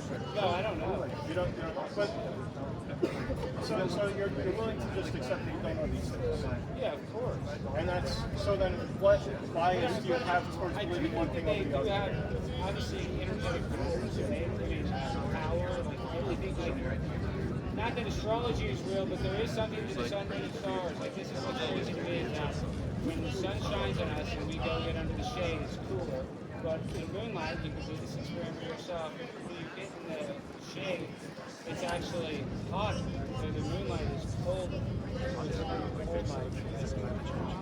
Okay, so that's interesting. So you've observed this really cool natural phenomenon, and you're making really good connections. When I'm in Well, I'm the saying sun right now, those are the two most important planets or stars. So, yeah, I'm in the sun right now. It's quite warm.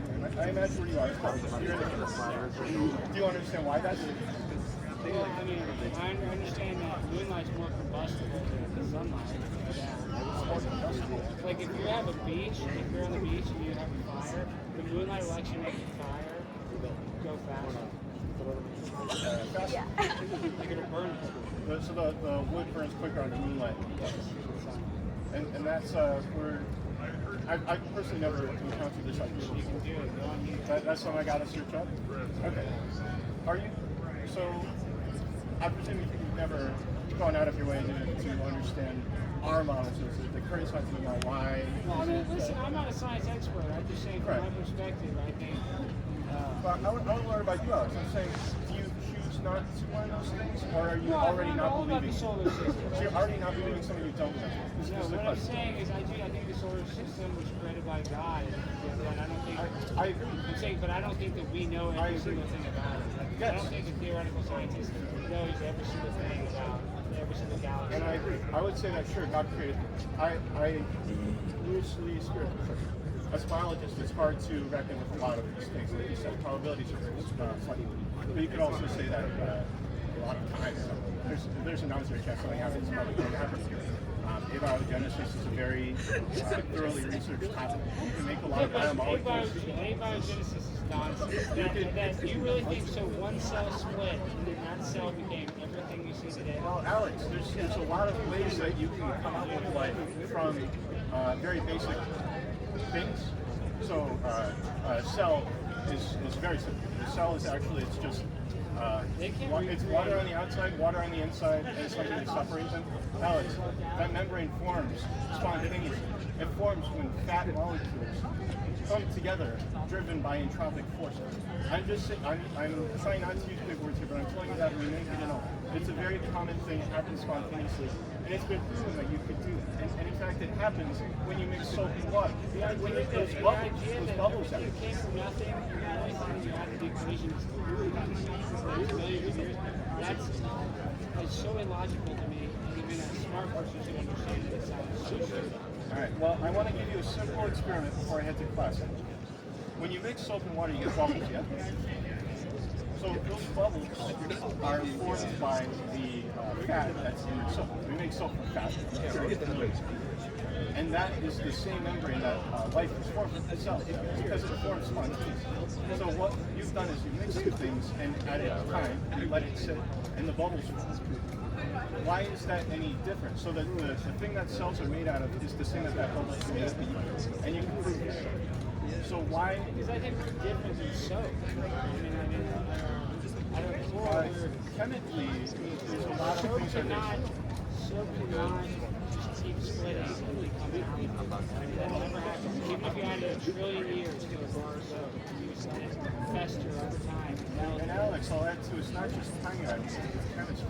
So there's things in that water. So what put that, what put abiogenesis in the list? I would say energy and You know the theory, yeah, you know what they say, that lightning struck a lake. that's a common fault. That might not be the case. That's so dumb. So everything, because lightning hit a lake, and that's where everything came from? Do you believe that? Alex, I'm saying, do you honestly that's a believe good that? theory, because there have been experiments So you done do in the believe, real quick, just answer my question, yes, you believe that lightning struck a lake, and that every human being born from that lake? No, I don't believe Millions that. of years later. I don't believe that. You just said that. No, I didn't. I said that it's possible that experiments have been done in the past. So there were experiments in the past, and this is a very common, famous experiment in abiogenesis where these researchers had a vial, and they filled it with a lot of chemistry that is typical of primordial planets. So it could be it's actually very similar to the atmosphere of many planets in our solar system, Jupiter, like Venus. They put a lot of those chemicals into water and give it periodic shocks. And the molecules spontaneously arrange themselves to form biomolecules such as 10 of the 20 amino acids. You can form one of the nucleotides that make our DNA, and you can spontaneously form membranes. You sound like a smart guy, but just remember that you literally think that everything came into motion because lightning struck a lake. You're getting really hooked up on this lightning You're trying to add all this science jargon to it, that in a lab we can do this, we can create 21 cells, but that's not what happened. What happened in your theory is that a lightning bolt hit a pond of water and created a cell, and that's the basis of abiogenesis. Alex, You and I you're putting both words know in my that. mouth here. Is that everything started from one cell. That's the theory of abiogenesis. I guess you could say there was a first cell. Okay, so you think everything started from nothing because of a light getting struck by lightning, and you No, I do not believe that, Alex. I don't believe that, You Alex. just said that theory sounds plausible because lightning can change the way molecules are shaped in a beaker. You literally just said that. No, Alex, I You said respectfully. that was possible, right? No, Alex, I said. Okay, so it's impossible. I just want to get this on the record as an abiogenesis expert. It's impossible that everything started from a lightning strike. Would you say that? What I'm telling you is that it's possible to create a lot of biomolecules which make So up. you do believe in that seriously? No, I do not. So you don't think that anything involves water? I think that's that is pretty what they unlikely. say in abiogenesis. No, it's not what they say. Well, a lot of people say that. And a lot of people like don't actually appreciate or understand the field of abiogenesis. Well, a lot of people that are into abiogenesis, the theory that they propose is that the first cell was split by mitosis. That doesn't make sense to me. I feel like they might not be very scientific. I think there's a lot of popular science out there. There's a lot of misrepresentation in the same way that people might misrepresent your beliefs. And I want to defend your beliefs and people that misconstrue what you say and they say things that are crazy. You say, I would never say it. But these people might do that for science because they might not be very educated themselves, but they're very excited. They're very excited. So you can be very excited, and your colleagues might be very excited. They'll say something you might not believe. And you might know that's not true, and that's okay. And there's a lot of people that spread those ideas, and I'm here to tell you that those people are not the actual model. They are not the current scientific understanding of these things. And so when you say that there is a popular story, there is a popular story, a lot of popular science, intellectual science. So yeah, lightning struck the place. That's what they Sure, say. that's what they say. Okay, I didn't make that up. And I'm That here is to a tell common you, story I'm that here to even tell you, scientific people say. that is not what the scientific research says. It's And I'm very here to tell you popular. that It's if very you want to popular. learn, I strongly encourage you to go out of your way and to learn these things so that you can decide for Well, I yourself do know if you enough think they're about ridiculous. abiogenesis that it's insane that one cell created everything. Well, Alex, I don't think you can understand much about abiogenesis if you don't first start with some basic fundamentals like understanding some basic chemistry. And I don't mean when I say Well, I basic. mean, I do basic chemistry. I got a college degree. I mean, I take chemistry in high school. Yeah, Gen Chem is very good. So I want you to understand how molecules form, how they interact, intermolecular forces, and a little bit of thermodynamics. And you should be able to piece together, if you think that these experiments of abiogenesis are plausible. Because I want you are a scientist now. You are a scientist. I want you to go and look into these experiments I'm talking to you about. I will. I'll look into it. I love The science. abiogenesis experiments, I think it's like somewhere in the 60s. I want you to look up how this happened, how they designed this experiment, what they did. I want you to decide for yourself if you feel like that makes sense. And you can even do it yourself. I mean, that's what the point of science is. It's very, Well, I know, but I mean, I'm not going to get out of the lab and see what you do. that's not hard to do. It's not hard to do that. Well, I mean, making molds, bro. I don't care how many times molds were struck by lightning. It's not going to All right. Well, that's all the time I have. It was really nice to meet you, I Alex. appreciate it. I appreciate And, it. and my name is Alec. Alec, yeah, Alec Walker. Alec Garasimovic. That's my name. Thank you, brother. All right. Who's next? Come on down, guys. Give it up for him. Give it up for Alec. Come on, little clapping never hurt nobody. Your camera might be off. I don't know if that's gonna. You might have freaking owner of the battery. I gotta head out so I can't see the. Okay. Nice to meet you. Nice to meet you, Anna. Nice to meet you.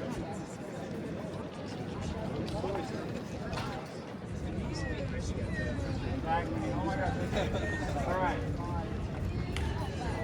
All right, we should be good. We're good to go. All right, what do you got for us? Oh, I love that hat. Very cool hat. Hey, Brenna. I drove out here from Townsend. No, for me, for the Pip on a Blip. Wow, give it up for Brenna. We love Brenna. Okay, what do you I'm got? not a student, but I'm a field engineer technician. I was not part of PPI, and I didn't go to college for the training, so I thought that was pretty cool. That is very cool. I'm really excited you're here. I know that the theme was like prove me wrong, but you can't prove someone, wrong when you're right. So I do have some questions now. So on the subject of trans people, when they're older and have dementia, do you think they get like super freaked out, like, oh my God, where'd my down south go? That's actually a really great question. I never got that question. Wow, that's really It good. definitely affects you mentally. if you're losing it and you know deep down you're female, but you've got a penis and you're losing your mind, you're gonna be like, where'd that come from? What's going on? And it's gonna straight put you in what, in the psych ward? I think so. I mean, you know, that's really crazy because sadly I know somebody that had dementia and it was really traumatic. Yeah. So imagine adding on to that stress. Really bad. Really bad. Yeah, very bad. And I think there's a lot of people that have gotten, whether it was breast implants or gotten the surgery. There's some people that they say they affirm their gender. I've only heard horror stories, so I can't imagine when you get older, you know, realizing you made a big mistake. I mean, I guess maybe they just double down, but I mean, that has to be a really hard, challenging thing when you're that old. Yeah. I guess we'll find out in a couple years when these people get older. Yes, we will. They're all losing their minds. Yes, we Worse. will. We're going to be in freaking unity. That's probably right. Wow, that's the best question I've gotten so far. Thank you. Also with the whole trans and bathroom thing, I know that one girl said like she was fine with someone, like a man undressing next to her. I have this coworker and she's gay, she's not transgender. And when she comes into the bathroom, I don't even before I even look at her, if I glance at her and I think she's a man and my whole heart drops. I'm like, oh my God, there's a man in the bathroom. And I don't have anything against men, but the fact that the thought of man being in the bathroom makes me uncomfortable. I think it says a lot. And I know I'm not the only one. So if we're bringing transgenders in the bathroom, they're making half the population uncomfortable. I agree. Why are we catering to them because they don't understand? I agree 100% because it is an asymmetrical problem. Because women go into the men's room, men aren't going to be vulnerable to women, but women are going to be vulnerable to a man, physically. And so it is a huge threat. And who has to take the brunt of that threat? Women. Which if we're supposed to do DEI protect anybody, we should protect our women, and especially in women's spaces. I think that should be our first priority. So, yeah, I hate that we have to pass bills like we did in Texas where we outlawed transgenders in women's spaces. So. I really don't know as a woman how I would handle that. I would probably just leave immediately. And you feel uncomfortable when it's your lesbian coworker because you think it's a guy, and it's kind of sucks to deal with that stress. But I don't know. It's a sad reality of the world that we live in, where we have people that are actually spending all their political time fighting for transgenders in women's spaces. It's just, to me, it seems just so ludicrous. I can't believe it. It's like reality is stranger than fiction. I also have, do you know why? I mean, I imagine it's probably more of a basic question, but do you know why people don't consider ICE as law enforcement? Even though they get the same type of training, their jacket literally says police on it. I know, I think that are they just in denial? Yes, but also because people are just trying to find people to demonize, they have to have a villain, right? And so it's easier to demonize ICE as the villain than necessarily all law enforcement, because they tried that with the whole Black Lives Matter defund the police movement, and that wasn't even really popular with black people, because black people actually need cops. Oftentimes they make more calls to 911 than white people. So my point is, it's easier to pick on ICE because ICE is more specific in their legal enforcement. I mean, obviously. So I think that's kind of why everybody knows that they're a cop, but they just don't respect them the same as a cop. But I actually love ICE. I was just at the Atlanta airport where the TSA lines were so long. I saw that, yeah. And now ICE is there, and they're moving really fast. I flew out of there 3 times in 1 week. And so I like ICE. But at the same exact time, I will say this, I'm worried that now Trump is using ICE, which I'm actually happy that he's doing. But if there's another pandemic, they're going to use DHS against American citizens. I kind of always am a little worried about federal government overreach because I think that's something that could be weaponized. So I actually do empathize a little bit why people don't like the federal government, because I empathize with that a little bit. But specifically not liking ICE because they're kicking out illegal immigrants is ridiculous. It is, and I have this one friend he's Mexican, but he came here, like he was born here. His parents didn't, but they were like that. They got citizenship or whatever. But then he was born here, and he actually applied to ICE. And I thought that was pretty cool of him. So it's not even like. Well, that is always it's always the legal people that are like first generation that always want to kick out the other illegals in my opinion. Yeah, so. But once again, you know my policy. You can tell my policy. I'm for amnesty for all people who are Latinas. They get to stay. The ladies can stay. The guys got to go. I'm sick of a lot of this illegal immigration with the H-1B visas. I think that's just as bad oftentimes as the illegal immigration. Yeah. And then one more thing with the No Kings rally. I've been watching your videos. They're absolutely hilarious. My thing with that is we only have two kings, and it's Jesus Christ, the Son of God, and Burger King. So Yeah, that's really good. confused. Oh, you're funny. You must have wrote all these before. Yeah, I got a little pep going on. Yeah, I know. You thought of smart stuff. It makes me feel so angry. Yeah, I mean, it's so dumb that we. No, he's not American. Yeah, we had a Only American king? Yep. we had a protest for a king that stopped ruling us 250 years ago. And that's these people. Like a lot of the people at the No Kings rally were boomers. Were in the 60s and 70s, and they don't really have anything else to do. So that's why there are no kings. Like I don't think anybody really believes what they were protesting for at that protest. Right. It was different than January 6th. Everybody felt like the election was stolen. Even though I feel like that too. And they had a cause to go after. They had something that they needed to expose. At least felt like we needed to expose.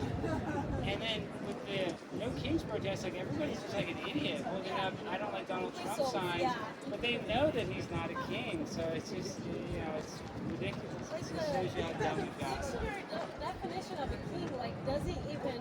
I assume they don't have dictionaries. I don't know. It's just, to me, once again, it's the fact that everybody there is geriatric. There weren't even really any illegals at the one I went to. I didn't hardly see a Mexican person. I saw all white old people. And that's usually what was at the Ukraine protests. And there is a network of people that get paid to organize them, but a lot of those boomers are just there because they see a post on Facebook. And they're like, well, I don't have anything else to do, so I'm going to go there. So it's just That's like ridiculous. taking kids out of school.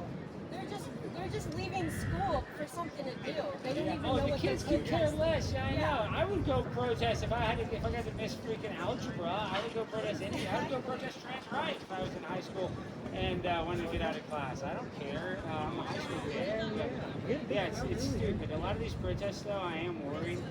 Where I think there's going to be something's going to pop up, like how Charlottesville is such a big deal. I think there'll be a terrorist deal. Oh, I can see that definitely. And then in your videos, how like they follow you around and whatnot, you should just say follow your king and then see if they scatter. I need to bring a Burger King. Yeah, just see how quick they scatter. Hi, how you doing? What's your name? My name's Brenna. Brenna, you said it again. Brenna's my favorite. You're my favorite. Thank you.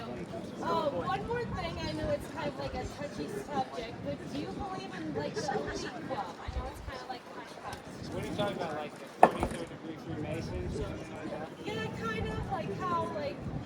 I don't know if I've heard the elite club. I do believe there's elites like Bill Gates, Jeff Epstein, and rule the world. Yeah, that are just higher and like have more information than like. Oh, for sure, there's elites. Yeah. Okay. Do you think that Eric Curtis is part of it? No, I do not think. Why?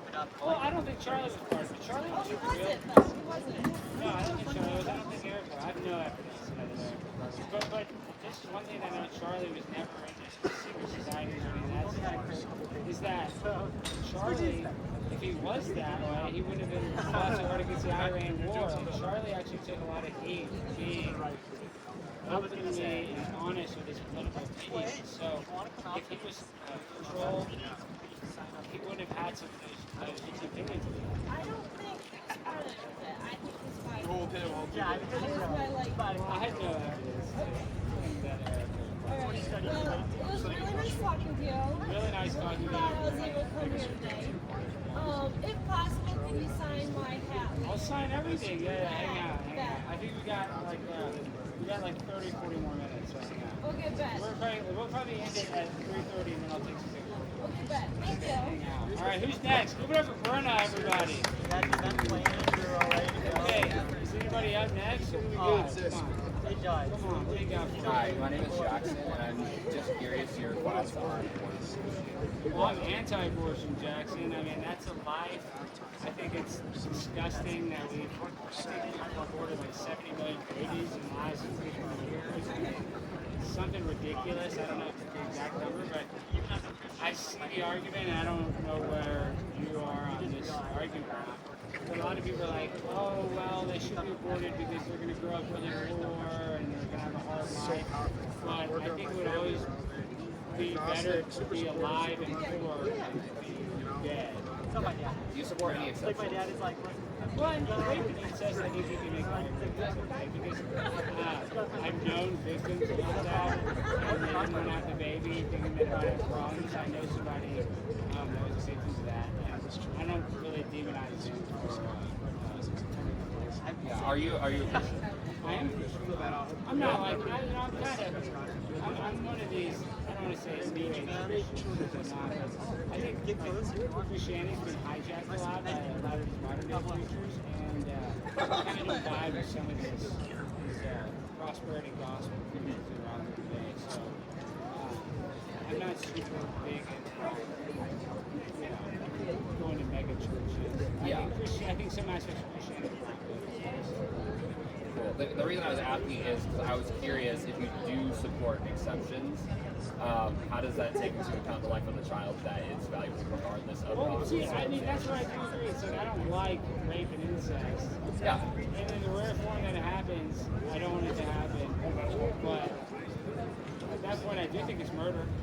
Would you support laws that would not have any exceptions? I would support laws like that. But I mean, I'm just saying personally, I do. I know this one woman, she's from Tyler, Texas. She got impregnated by her uncle, and she's had 5 kids since. So you could have, with her husband. It was a really bad situation. She's very anti-abortion. So, you know what I mean? That's why I know it's a really bad situation. She's not happy that she did it. She felt obligated. Yeah. Cool. The reason I was asking, I would consider myself an abolitionist of abortion. And so a big problem that I see with, especially even pro-life legislation that doesn't have exceptions, is there's a lot of times a specific line in the legislation that will state that mothers should not be crossed. The most recent time it happened, 65 pro-life organizations signed a letter openly opposing the bill because it would, quote unquote, just allows women, you can't go to an abortion facility under pro-life legislation, but you can just take the pill and do it yourself, and that wouldn't be criminalized under any circumstances. Yeah, I don't like that. Cool. I was just curious on your perspective. That's my stance. And like I said, I don't really, I do believe it is murder and the instance of rape and incest, but I know that does happen. I know it's very rare. Yeah, it is. But would you support not allowing those exceptions? I would support that. I mean, if that was probably something I'd vote for, but and I can actually empathize with somebody that gets an abortion. Like, I don't think that every single person is this evil person. No. I'm saying, I know people that have gotten them, and then I have that one person, I know another person that they weren't with this thing, but they just chose to have one in college. And then because of that, they guilt they had with that, they had a lot of kids on one thing, kind of losses. So sometimes something bad can be very tragic, and then never think of it. 100%. Thank you. Yeah, my fault. All right, anybody else? What do you got for us? Come on, guys. Who's next? Come on, yes. I like this guy. This guy's got good vibes. What do you got for us? Hi, Alex. Thank you for being here at U of M. Thank you. You probably know that U of M is like a very liberal college. Yeah. These are pretty smart kids. But, not too liberal. I mean, it's been liberal today, but not that Yeah. I mean, thank you for being here. It's very important for us to like exchange our own beliefs and ideas. Yeah, that's all. We need like dialogue in this country. I agree, but we're super divided right now, like between left and right. And I was just wondering, like, with the recent events that are going on in Iran, like, what is your stance on like President Trump like intervening in Iran? Because in 2024, I voted for him because he pledged no wars. He's America first. He wants to prioritize our country. So I was wondering, like, Do you think he's like the perfect embodiment of MAGA, or would you say someone else like Tucker Carlson or other people on the road? I mean, I'm a big Tucker fan. Me You know, too, I'm same, very me too. pro Yeah, Tucker, me too. But I will say this, I said this earlier. I don't know, maybe Trump is playing 5D chess and he wants to straight up moves close so that people are more reliant on American energy, and that's part of the reason why he strategically took out Maduro in Venezuela. But at the same exact time, he said no new wars, and it's looking closer and closer like we're going to have to put boots on the ground because these ceasefires are going to continue to get broken until I think he actually makes a deal with Russia and simultaneously ends a Ukraine war. And maybe I'm just like, you know, hoping and wishing for an outcome that's impossible, but I would like to think that he knows what he is doing. And I trust his judgment most of the time, but at the same exact time, I'm anti-war, and that was part of that was part of his big campaign promises, you know. And I don't like that he got this war done. I still support Donald Trump, but you know, I don't like this war. So would you say like because of like his recent actions, like against Venezuela, against Iran, like do you still think like JD Vance has a better shot winning at 2028? I think it hurt him a little bit, but it's kind of right now he's been distancing himself from this war. Okay. I think he's setting himself up for 2028 with that one. So how can you convince someone who previously voted for him, but now conflicted because like he's kind of acting like a hypocrite right now at this point? Like how would you convince someone to vote for JD Vance because he's still part of the administration? He is a big part of the administration. Well, I mean, I don't like to use this analogy, but people always say that the Republicans will always be the lesser of two evils, and sadly, the reality of the situation is you basically have a modern day party where people like Lindsey Graham call themselves conservative, and he's not that conservative at all. He loves bombing people. So oftentimes, these people that are on Capitol Hill working in concert together are not right versus left, like they're trying to make it up to believe. So that's the sad reality of American politics. And I will always say that please vote for the conservative, because vote for a person that is oftentimes not pro-life, cares about this country, and I think if you want to put people in power that actually like our country and not hate our country, but to see its demise. Thank you, Alex. My pleasure. Thank you. Great question. All right, give it up for that dude. That guy's awesome. All right, who's next? Anybody wants to come up here? Come on, don't be shy, guys. Don't be shy. Who's next?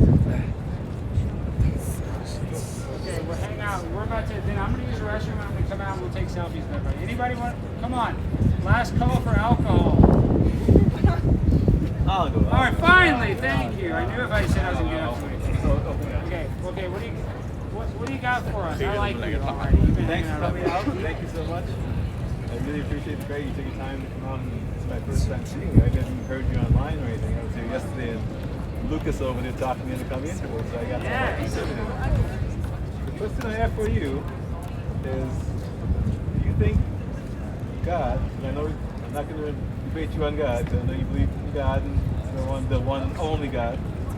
Do you think God favors America over all the other countries? And why? If so?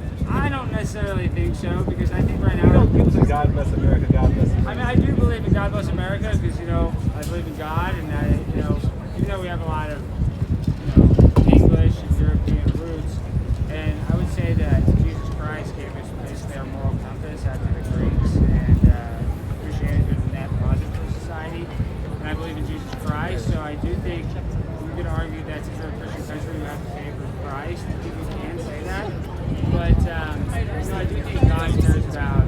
There's bigger Christian countries in America. Yeah, there are, like but Mexico is definitely a bigger Christian country. Well, okay, yeah, maybe America's not the biggest Christian country. I don't even know. I got to check that. I don't know my world Christianity stats, if I'm being honest. But I say God probably favors the world equally. But we're going through suffering right now. Even it says in the Bible, like one of the punishments God will give us is for women in charge, and that's what's happening right now. Is very much women in charge. So God likes us equally. He gives his best soldiers his toughest challenges. Isn't that the cliche that they say? So that's kind of what America's going through right now. My reasoning is that the only way I can say God favors America is we are in the strongest position to protect, those countries that have our values. Like, pretty much like what we're doing now. So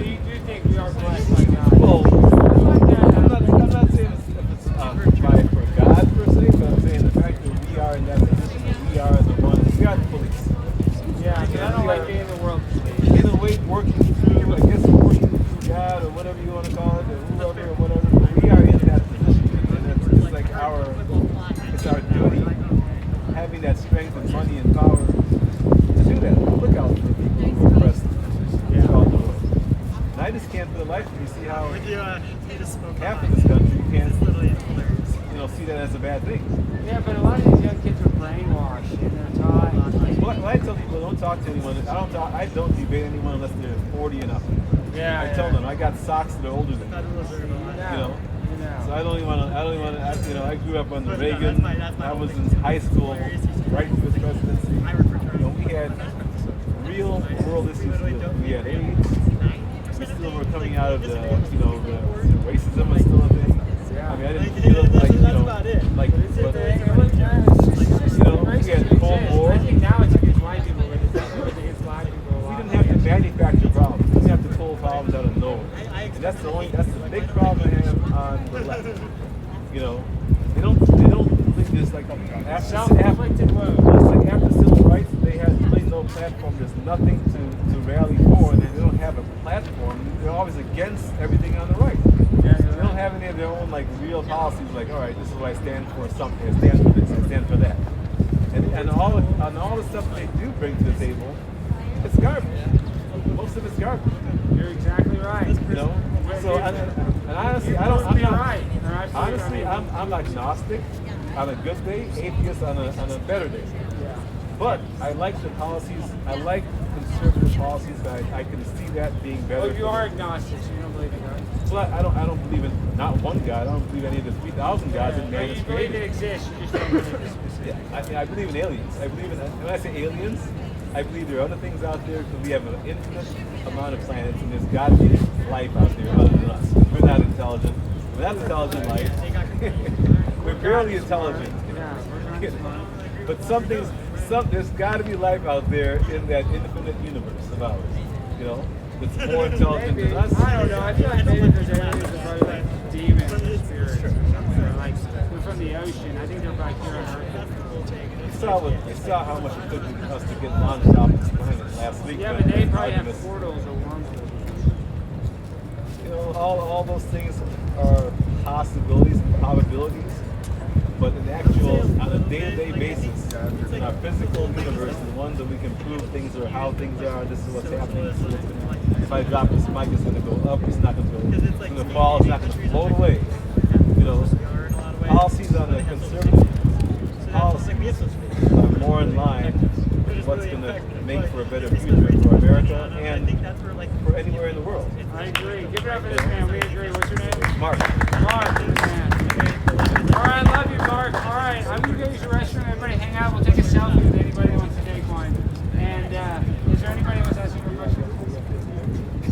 Okay, wait for me. I'll be right back.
I don't know why.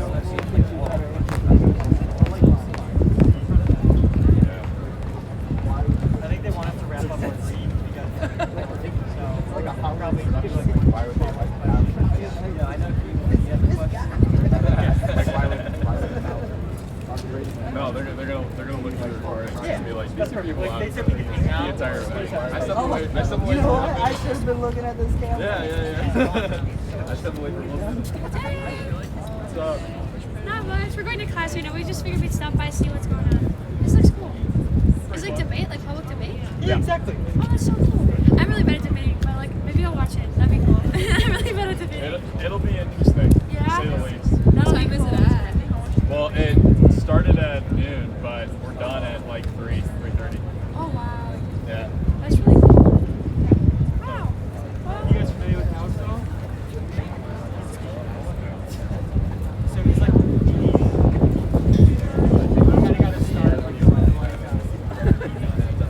Are we gonna have access to any of this online or anything? Yeah, is it gonna be on YouTube?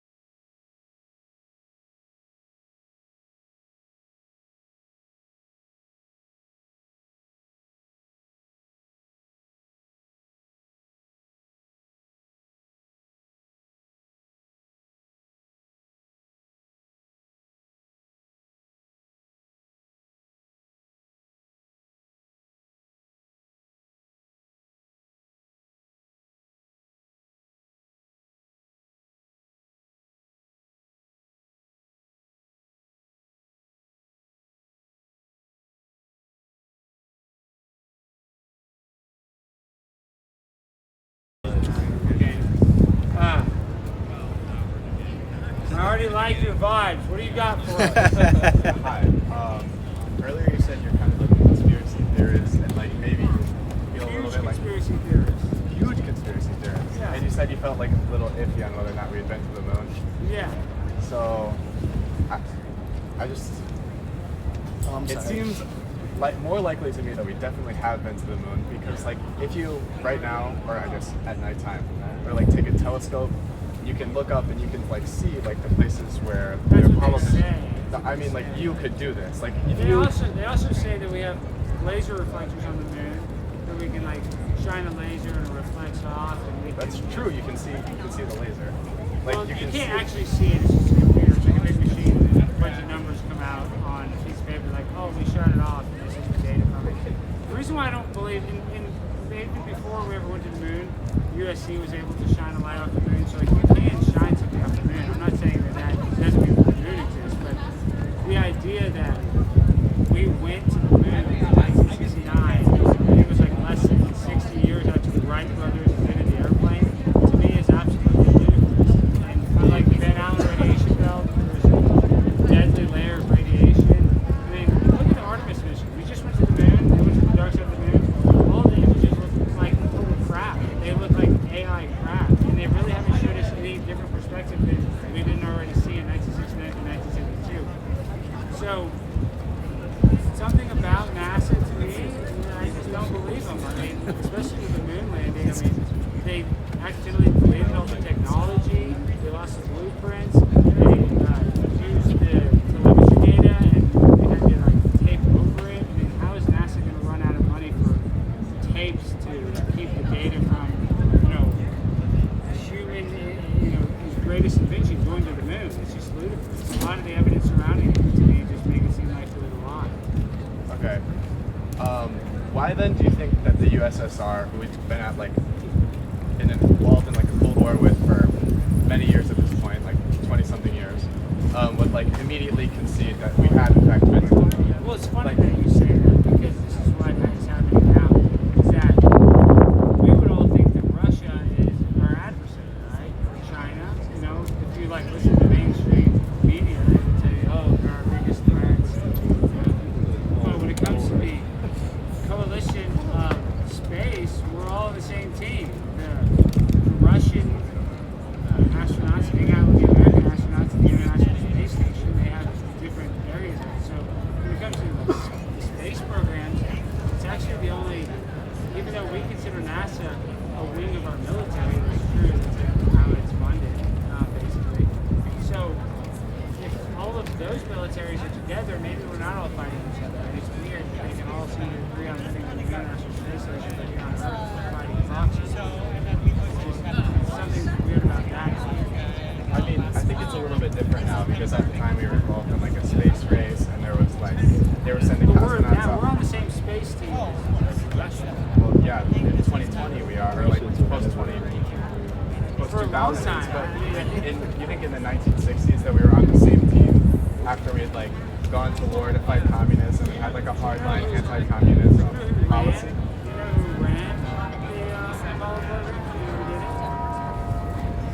A guy by the name of Warner von Braun. You know Warner von Braun? He was one of the biggest scientists for the Nazis. He was a rocket scientist. And we brought him over in a thing called Operation Paperclip. And we took, after World War II, the top scientists and engineers from the Nazis, even if they did some horrible war crimes and killed a bunch of people, if they were good enough scientists, they were like, oh, you can come to our space program. So it's like, I don't trust the fact that the Apollo mission was ran by a literal Nazi either. So I just think that the likelihood that they were able to communicate with Richard Nixon on a telephone landline, I will never believe that. I mean, I think it's like irresponsible to just dismiss an argument because it seems like hard to believe. Like there are, like, do you believe like the Earth was created very literally like 6,000 years ago? Like a younger I'd vibe more with that than 6 billion. So I'm closer to 6,000 than I am to 6 billion, but I mean, even like when they look at our sediment levels, I do think there was a lot of evidence for a huge flood at some point. So maybe our civilization came in after the flood, and maybe the Earth was longer. I don't know, but I do. When it comes to like Earth creation, I think there was a huge flood, and we're living in the aftermath of that. I guess my point is it used to be the fact that like people thought the fact that the Earth would orbit the sun, like this is hard to believe, and it's like it goes against what we would normally think is true, or like that the Earth would be round, like this would originally be hard to believe. But just the fact that it is hard to believe doesn't necessarily discredit that argument, you know? Yeah, I agree. It's hard to believe doesn't make it not true. But it seems to me like that's kind of like your argument against Apollo mission. I'll put it this way. Do you think the government ever lies to us? Sure, but that doesn't mean it's always lying to Okay, us. but you do agree that the government lies to us? I agree that there are specific instances in which the government has lied. Okay, so what you're suffering from is called cognitive dissonance, because you agree with me that the government lies to us in certain situations, but in this specific situation, you're being 100% honest. Which to me, I tend to skew on the government's probably lying to us about this, like they lied to us about a lot of other things. So that's where that's the only thing we disagree on. You just disagree that the government wouldn't lie about this, but you agree with me that the government lies. Well, no, I think like if the moon landing was fake, there would have to be like a huge like hoax, right? Where there'd be like thousands of people. Not really. That's what they say. NASA has a huge like multi-billion-dollar budget. We spent tons of money, and there were tons of astronauts. Like, but what you do is very compartmentalized. You have one company in California make the buttons. You have this company make the rods. For this piston and this, you would have each different company in different places compartmentalized, making parts, and then you know they're going to be put together. It's like when you go to a car, there's a lot of car manufacturing. Toyota, other cars actually share certain parts that we don't know from the same manufacturer. Like they will reuse Toyota engine in a Lexus, or there's other parts. But just because that part is from a different place, we don't know them together. So when it comes to our space program, yes, they had to buy parts from the spaceship from a bunch of different companies. But there's only one specific company that put those parts together and made it go in the air. So it was actually a very small group of people that actually had to be in it. Because all those companies that are just manufacturing parts aren't part of the process that actually goes puts it together and goes to the moon.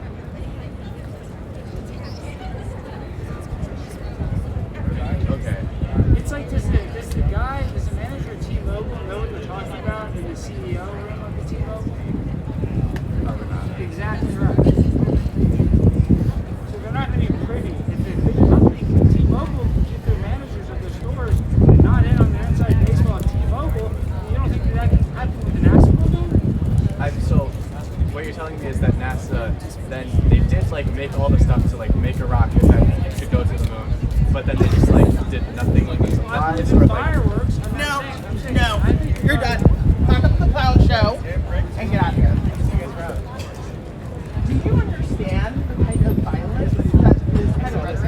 missing.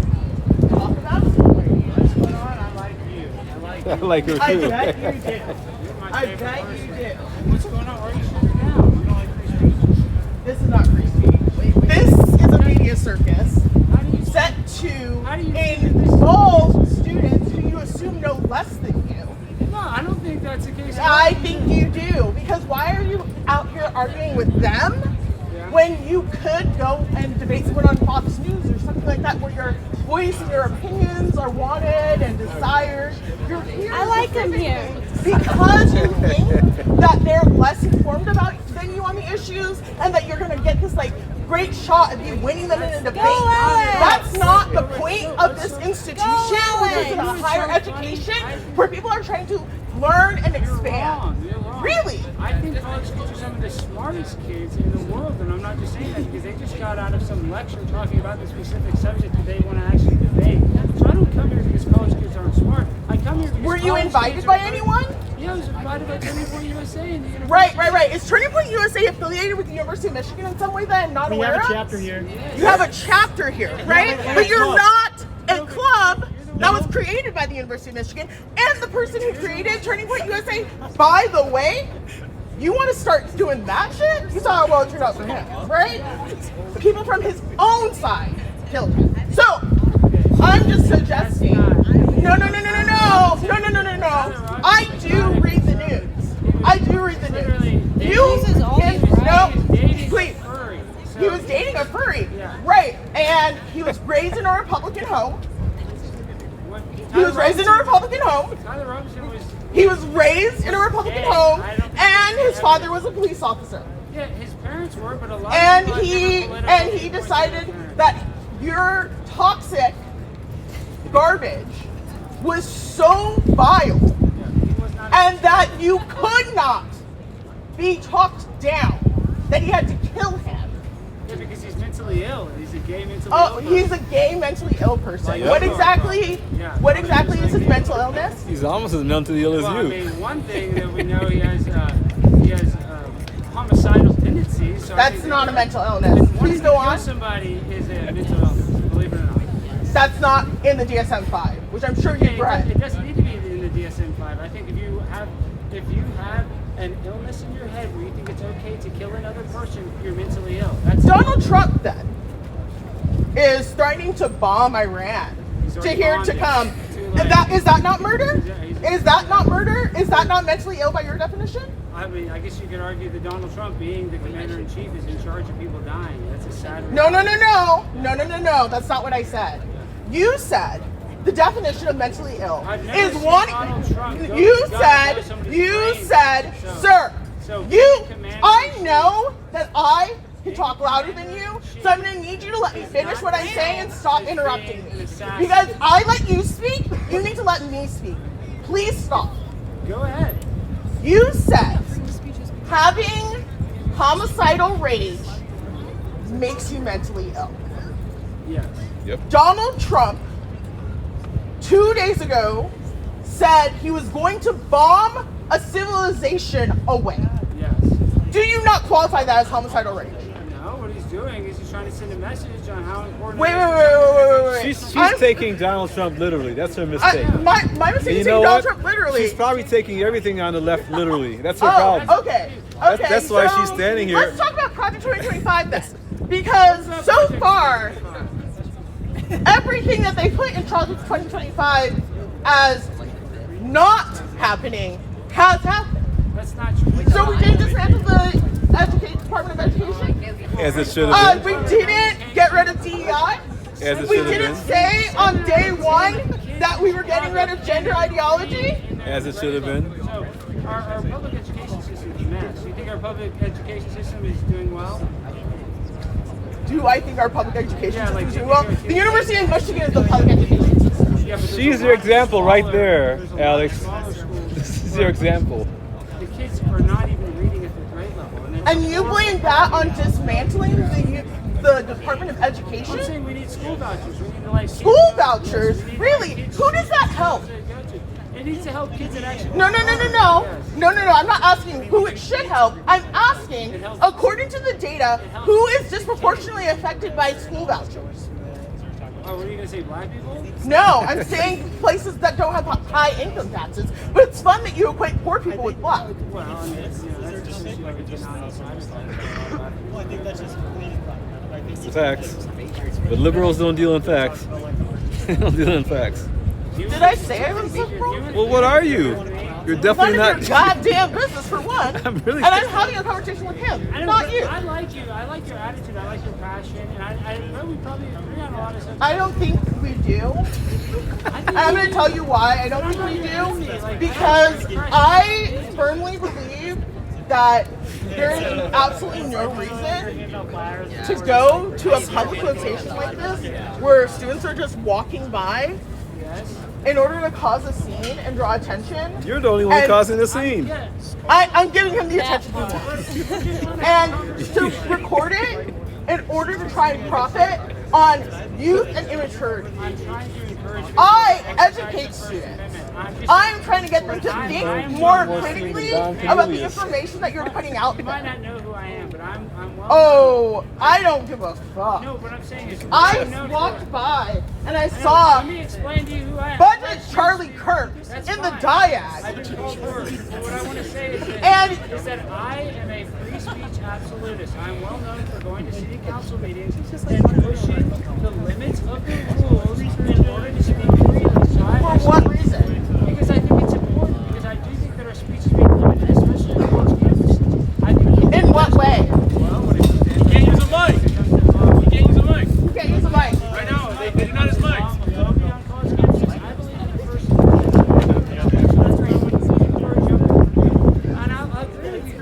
And you think that you think that this activity encourages free speech? You don't think advocating for them to think more critically about issues? You don't think having them read legislation? You don't think having them actually do something? That this is doing something other than increasing your fucking views? None of your goddamn business. Well, I think some video uploaded there, but some people are going to say that I am so proud to do is come to meet young people that are actually not brainwashed, and I know that you are Okay, brainwashed. so that's an interesting statement. Disagreeing with you means I'm brainwashed. In a lot of your opinions, I can already tell you're very brainwashed. You're brainwashed to dislike me, and you and I are probably not that far apart on a lot of stuff. I am telling you right now, because of the method that you are choosing to go about this, no. I am telling you, this is what I'm opposed to. I don't. Why are you opposed to this? I am opposed to this because you're not trying to have a conversation. You're like 35 years old. Why are you not talking to other 35-year-olds? You're not talking to 35-year-olds because you think you can manipulate younger people into believing you and claiming some sort of false authority. That's not true. That's not true. That's what you're trying to do. You're trying to craft this obedience to a narrative. You're suggesting free speech as if it's in danger. It is in danger. Really? Because therapy was just named free speech yesterday. They literally said that therapy is free speech yesterday. They literally, the Supreme Court of the United States of America, the people who decide if the Constitution is real or not, said and protected someone providing unmedically effective care in the name of free speech. So free speech is alive and well. It's alive and well. You were able to get permits for this, right? So,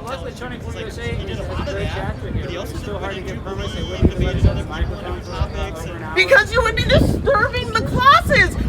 Those places have classes. Those places have classes. This is a goddamn library. Why would you need speakers in front of a library? It's not that. What better place? What better place? Because you're looking to be a disruption. You're looking to be a disruption. And why am I crashing out? Her TDS is she's at late stage TDS. Baby, first of all, I will show you what a crash out is. I am speaking to you with the same fervor that you are speaking to me. You are not looking for a friend. You're a friend, and I want to become friends. Do you want to become friends? Yes. you out for margaritas after this. I don't drink. Yeah, we can get virgin daiquiris. I know you like daiquiris. How do you know I like daiquiris? Because everybody likes daiquiris. I think she likes spaghetti I don't personally. We'll go get coffee then. I mean, I know you like coffee. No, dude. Well, She needs I some don't more. drink She coffee. needs some more fat in her food. She likes spaghetti. Okay, well, we can go get a hamburger. Not the lean shit either. A chicken sandwich? yes, definitely chicken sandwich. I know you like chicken sandwiches. Don't act like you don't like chicken sandwiches. I don't. Oh, come on. Now you're just trying to be, She doesn't believe in facts, obviously, because obviously. I don't like chicken sandwiches. You like hamburgers, man. I didn't disagree with you on a hamburger. Thank you. We'll go get a hamburger. Everybody We will not. I have things to do. It's her lunch Are break. you ready to leave right now? I'll leave in 30 minutes. I'm sorry. I'm going. Let's go hang out tonight. I'm happily married. You can keep that shit. Well, I know he's probably a cuckold.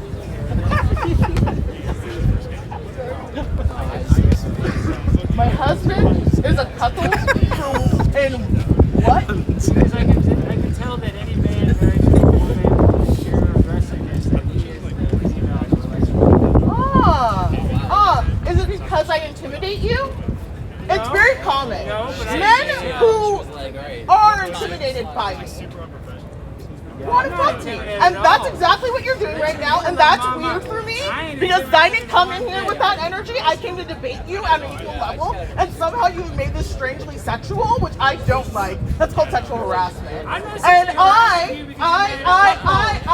first of all, did I bring up my husband? No, because I don't need a man to back up my argument. Second of all, I do have a wedding ring. She could be a trans. She could be a trans woman. She could be a trans about my woman. husband and mine's sex life. You made an assumption about our sex life because Was of I whatever wrong or sick was I fantasy right? you Was think I wrong or that was I right? you're wrong. By the way, Because you kind of acted like you wanted to get a hamburger, so only as a person. did I believe That's I why turned I you got down multiple times. Oh, that's. Or you can rewatch it later vibe because that I'm you said sure if you're you were right now, you're you would rewriting go. history You right said now as right we now, watch. you would go. You're rewriting You history just right said now like as we it watch, right now, you so would you go. can absolutely replay this later in your little sick fantasy. Let's when write you're it doing off as her. fantasy. Let's write it off as her being hangry. She's hangry right now. That's the problem. I absolutely know I She's will. absolutely hangry. I absolutely know I will. So you can, when you're jerking off to this footage later. Oh, come on. I didn't say all that. Good for you. I didn't say Good all for. that. Oh, you just told me I was the pin and linchpin to your sick fantasy. You just said that. sick fantasy can be sick and sexual. I don't care. You Now, insinuated that. as I This is gotten said, weirdly as sexual. I It said, needs to be. And I like as it. I said, it became sexual because you made it that way. Because you view black There's women a lot as of sexual sexual energy objects. between you and I right now. Let's just be real. There's a lot of sexual chemistry right now happening, and you know that. This is chemistry to you? This is disgust Yes, for me. opposites attract, baby. That's how marriage works. That's not how this works.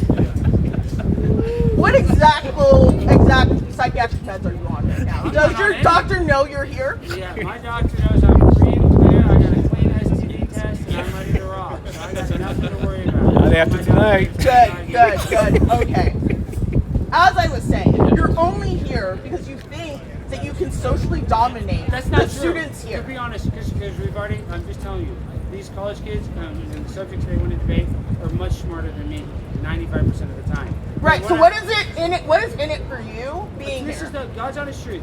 Please, let me just answer it. Is I like it when people come, whether or not they believe what I believe. I mean, yeah, I would like to convince them a little bit, but honestly, if they will just ask questions about these subjects, I think that they will figure out the answers on their own. So I just want to encourage people to ask What questions. is exactly is your training in education? Well, I've worked in television for a long time. Oh, television! Yes. Famously known for truth and reality. Well, I worked in a reality TV show called Right. Squirrels. So you're interested in So I spin. You're interested I studied in. sociology at LSU. So for me, I think this is a way where I can use a lot of You say that you studied sociology in LSU and then you went to TV, right? Yeah. So obviously wasn't doing it. Social justice wasn't what it was for you, you know? Social issues didn't matter to you. You went into TV. You Right, cultivated sociology is the easiest subject, honey, but that's- I'm repeating back what you're saying. I'm just trying to make sure I understand. sociology wasn't it for you. So you decided to do television. Television, famous for smoke, mirrors, manipulating the truth, getting razzle dazzle, razzle dazzle, you will, and that you believe is your credentials to have this conversation. You didn't say political science.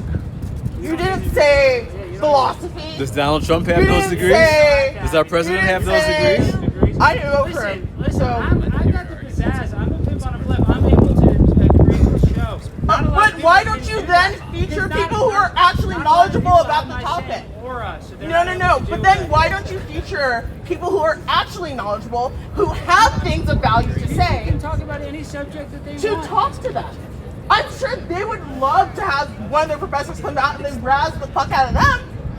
Bring them out. I'm a bit on. But no. That's not what you're interested in. You put yourself on the pedestal because you're seeing yourself as the guru of the knowledge that somehow these students would be honored to fucking talk and debate with you. Well, they should be honored because I'm honored. On a blank. But what I'm saying is, this is why my perspective is that I speak freely and I want to encourage people to be unapologetically themselves. So I'm unique in that aspect. It's not even that I have some long resume or that I have all these degrees and all these different subjects.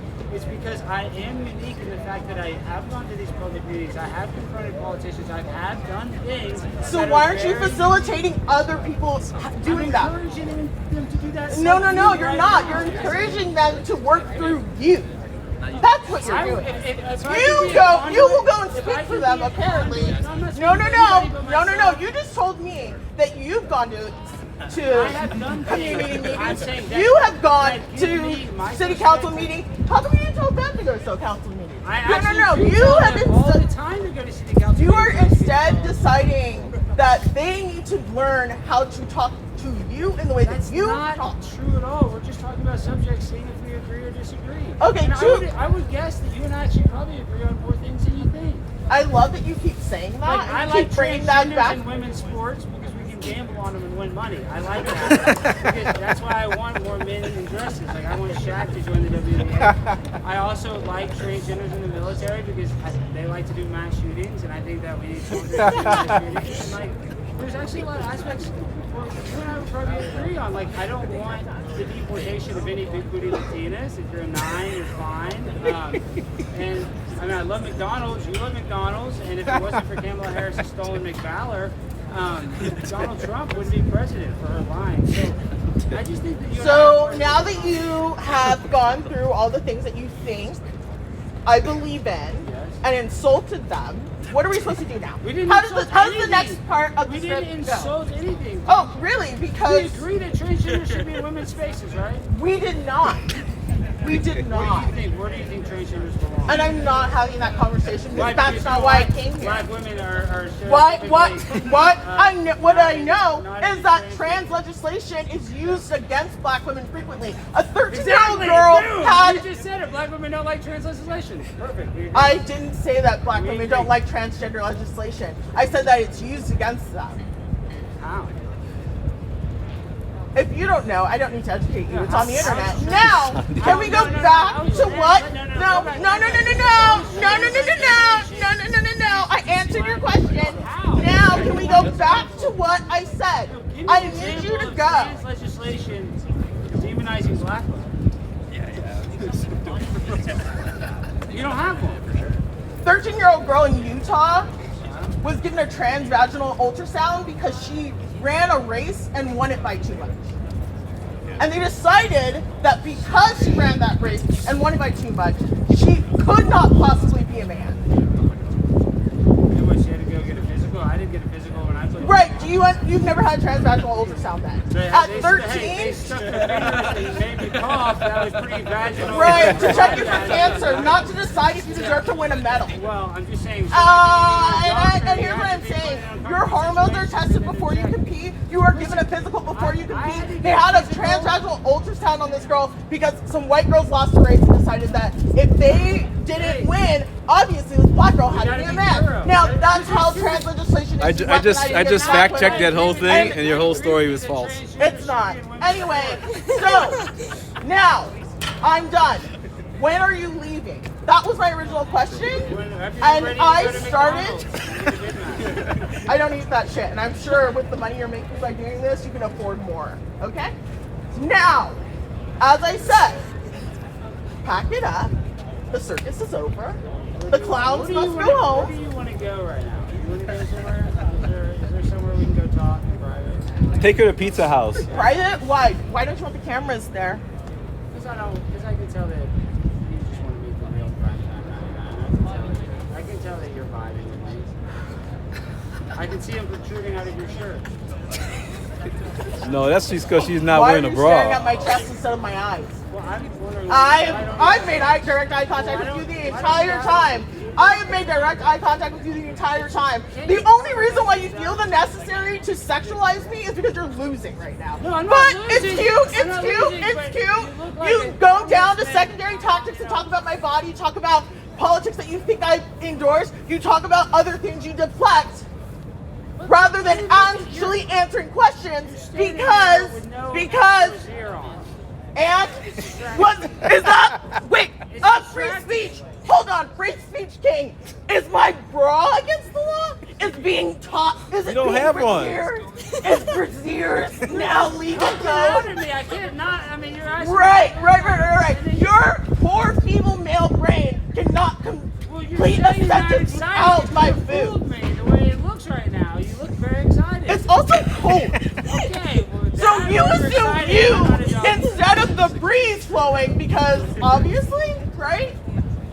Right? I don't care if you dislike me. I don't care if you like me. I don't care how many views you get off of this. I just want you to be done. And I plan on being here and being disruptive due to my free speech until you are. What? Don't be like that. Oh, don't be like that. Come on, Oh, don't be like oh, that. no. Oh, don't be like that. Oh, Daddy, no. I like you. You're cooler than me. I'm sure I am. Let's see if we can get some footage of you. Oh my God. We're here. And, She was filming. There's filming. He's filming. There you're filming. There you're filming. Everybody's filming. So I'm not sure what more footage you need. I did say I was here to cause a scene. That's my free speech. I know it is, but I mean, come on. You know you just want to hang out and like go eat something. I'm personally buying your Pizza House. If I wanted to privately talk to you, I would have slid in your DMs if I wanted to. I didn't. I wanted to publicly come here and cause a scene because this is nonsense. Because it's a scene you don't like. But we're all here because we Eli, like show it. us your Super Bowl rings. We like it. We don't like it. You're the only one flipping out. I'm glad that you like it. No, I said we. You see all these people? Yes, I'm glad. No. Because No, they no, didn't no. invite them. No. Yes, we're happy. No. No. No. You all are liking it, No, but no, that's no. not what the university. No. That is not. No. That's I don't want to catchphrase. talk You to can't you. use that. Well, then why'd you start a conversation? Because I can. Okay, so you can say something, but you can't participate in the conversation. That's what you're doing to him. He's talking. And he set this whole scene up Hey, there was to have this also a line. exactly. You cut a line. Just Yeah. so you know, there was a line. There was a line, and I cut that line because this sort of this is only a media circus. The whole point of this is the scene I'm making right now. This is gonna get him 100,000 views of the crazy liberal lady who yelled and screamed and all this stuff. It wasn't the So circus now until that you you've got done here. The footage you want, can you please go? No, I like you. I don't know why this woman's crashing out, but you seem really cool to me. I don't know why we're having so much of a cultural divide. I feel like we should be friends. Hey, I want to know where she's going next. I might follow her around. I know. Why are you going at the player hate the game? And we both agree the game is rigged. We have to find some mutual ground. What is the proposed mutual ground that doesn't involve you insulting other people? Just you kind of hang out and encourage other people to maybe talk and debate and just let's just have good vibes. I don't know why we have to. Right. You want to encourage other people to debate and have good vibes. Good vibes, yeah. Your vibes are so bad right now. I didn't do anything. In the course of this discussion, you brought up my body, you brought up my marriage, you brought up my sex life. I thought you liked me. I don't know. I've never had a You've never had a woman talk to you before? You are unaware of what this interest and dislike is between disinterest and dislike? You've never been treated with disdain? You've never experienced that before? Nothing, none of that sounds remotely familiar? You're familiar with those words, though. Yes, but not in the form of women, right? Not in the form of women. How old is your girlfriend? No. I asked you a question. How old is your girlfriend? You're single. How old are you? No. How old are you? No. You decided to ask about my personal life. Let's put your personal life. How old are you? You won't even tell him your name. So you're 29 years old. You're currently single. Have you ever been married? Successful at it. So good at it, you keep doing it, right? Both of my wives died. Both of your wives died? Is that actually true? I don't believe it. What? So you're here making fun of my dead wives for what? Oh, I thought that's what we were doing. You called my husband a cuckold? He is, because you got it out there. You called, no. You started, we're just talking shit about other people's spouses. That doesn't have anything to do with reality. That's what we're doing. I'm following your lead. I'm playing to your script. Don't do I'm playing to your script. I'm playing to your script. You called my husband a cuckold. You talked about how my breasts are freely flowing in the breeze. You talked about how I am somehow sexually attracted to you. So now I'm going to talk about your dead wives. attracted to you, but that's neither here nor I there. just told you. I'm not interested. Don't want it. Never been interested. And that's fine. That's fine. I'm not here to seduce you. I'm here. You did. It's your fault, not mine. So you need to take the blame. A hole in the wall looks good to you. So I don't really care. Not true. You I look a lot don't better really than a hole care. in the wall. Now what I am saying is the reason you're here is the scene that I'm talking. This is the clickbait that you wanted. No, it's not. This is the whole It's thing. not even that great a clickbait. It's not even that great clickbait.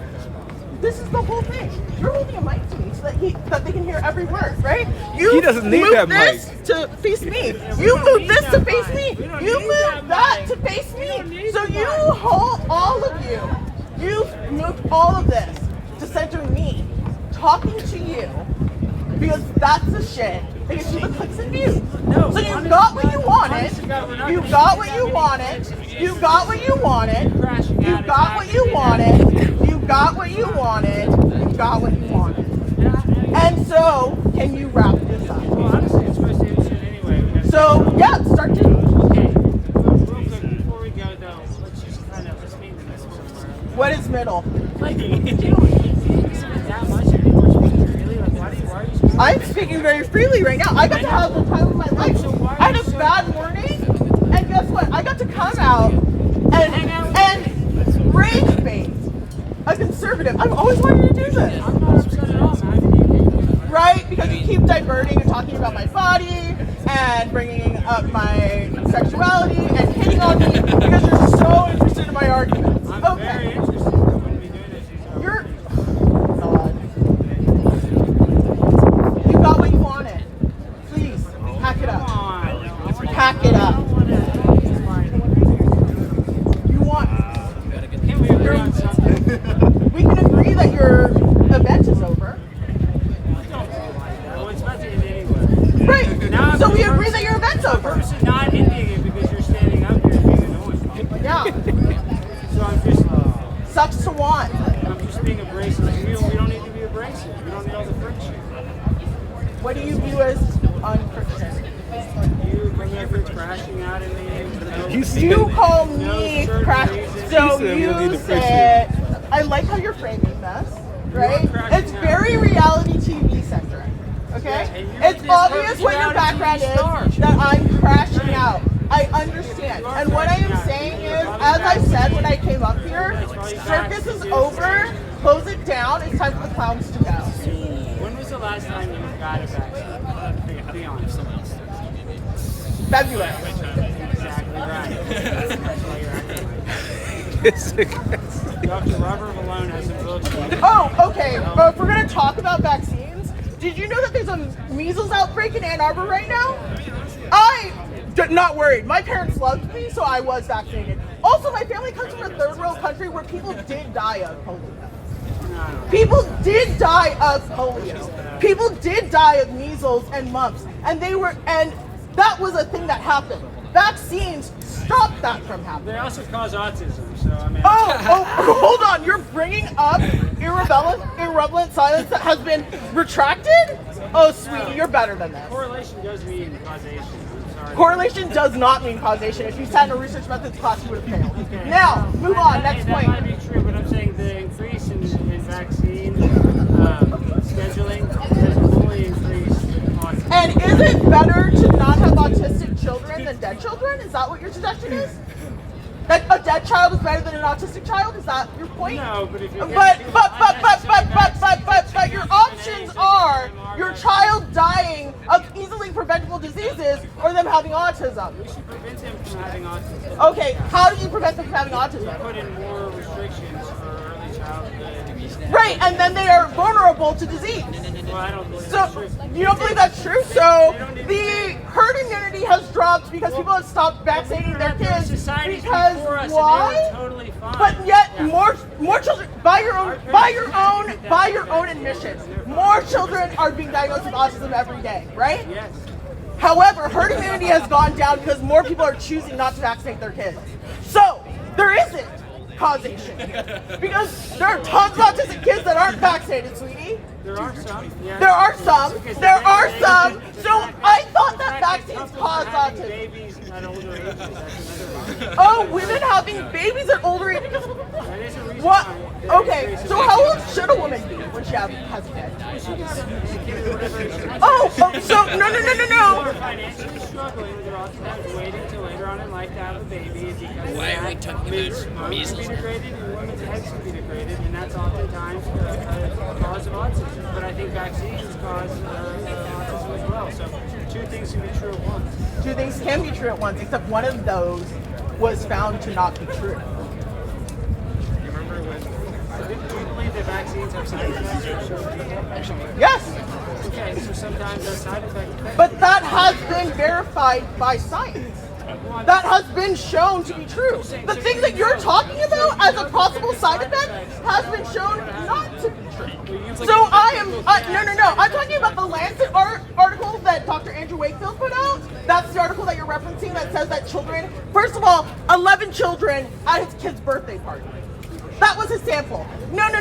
You want to have this argument? Let's talk about the fucking science. He's talking about 11 kids at his children's birthday How party. about this? You should be allowed to take as many vaccines as you want, but there shouldn't be vaccine mandates. I shouldn't lose my job or be kicked out of the military. You have an option not to take those.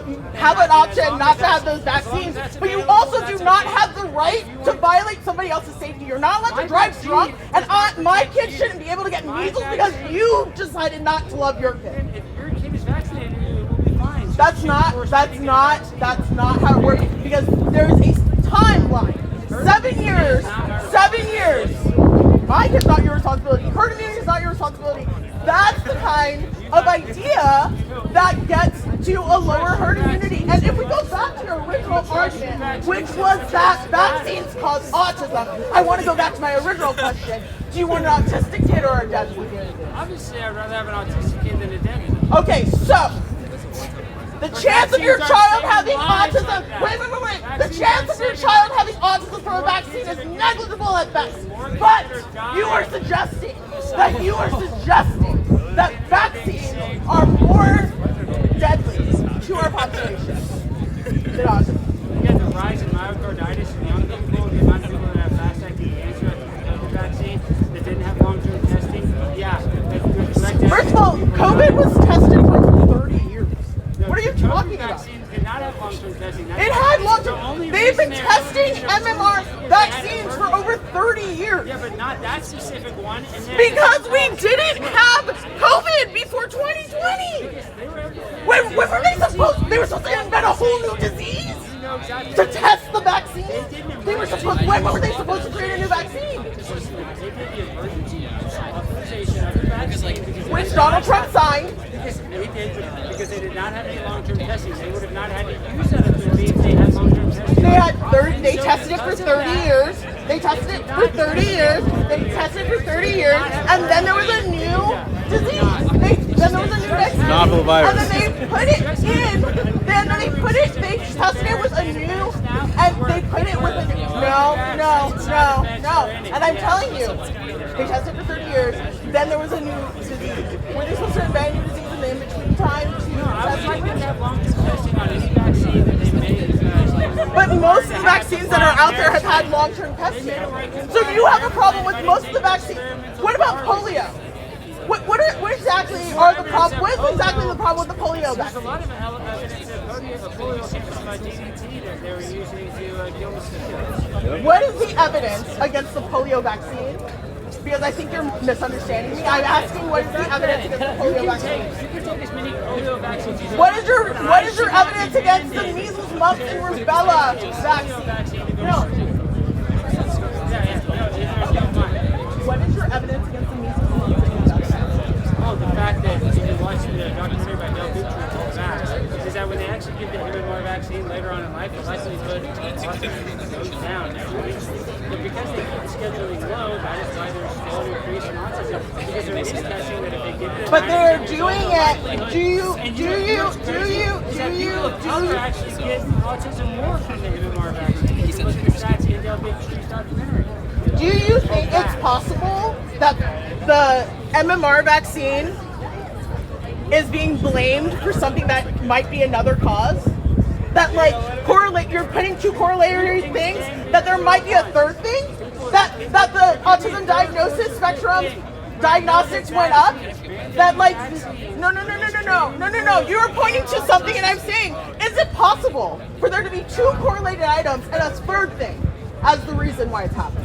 Well, it would be a factor, a many factor. No, because you were suggesting autism is directly connected to vaccines. Right. And I'm suggesting, okay, but could there be a third thing? Could there be a third thing that is actually responsible for this relationship that you're suggesting?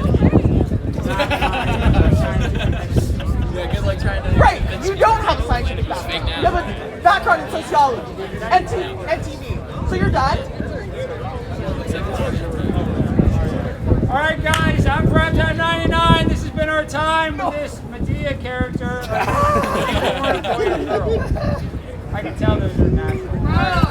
Let's be kind. Thank you. When were you born? Girl or boy? Is attacking people the only thing you have when you start to lose? We're making some jokes. Making jokes. Because when we were talking about you and your dead wives, you didn't like it. Okay? So maybe, I don't know. When you talk about my dead wives, I hate it. I miss it so much. Good. Go. Go to their grave sites and go worship upon that. Please. There's no substance going to your friends after this. You get a selfie.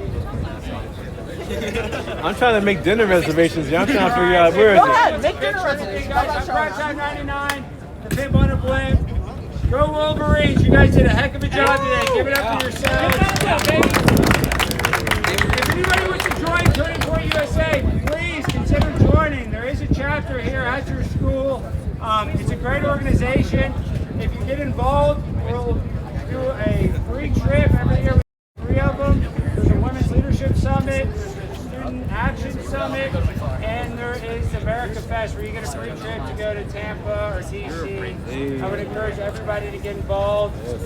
We pay for your hotel and your flight, and you get to meet a lot of kids that go to other schools and network really outside of just the Michigan bubble. So I encourage anybody that's wants to get involved in politics, maybe potentially work on a campaign or learn more about how to work on a campaign, consider joining Turning Point USA. It will open up a lot of doors for you. And I encourage all of you to continue to be unapologetically yourself, just like this woman actually take some inspiration from you. What's your name? Believe in something strongly enough, be bold. And I have always been bold, and I encourage other people to be bold just like you. And bold she was, yep. Do you agree with that? So people should be bold like yourself? Agree? You wouldn't shut up. I thought the event was over. Just say you I agree. thought the event was over. Just say you I agree. thought the event was over. You told me it was over, so I'm just waiting for you to pack up. Just agree with me that more people should be bold like yourself. I don't give a fuck what people do. Just 5 more minutes. Just 5 more minutes. No. And pack up. I'm just trying to wrap this up. We just did the little razzle dazzle right now. Go ahead. Can we just agree on that? Agree on what? People should be unapologetically themselves, like you've been. I think some people deserve an apology.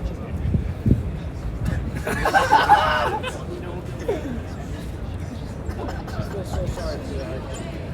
Good. He's very happy. We've been together for 15 years now. You could be cool. You could be by yine.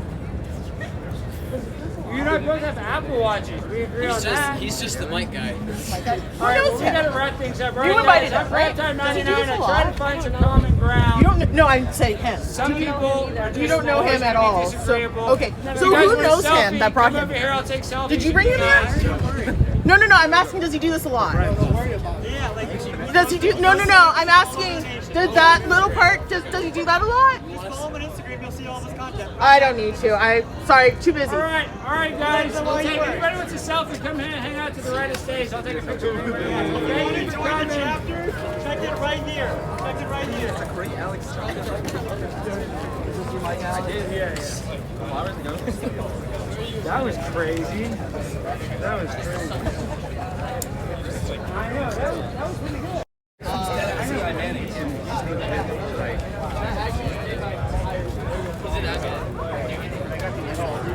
I think my buddy I'll take a picture.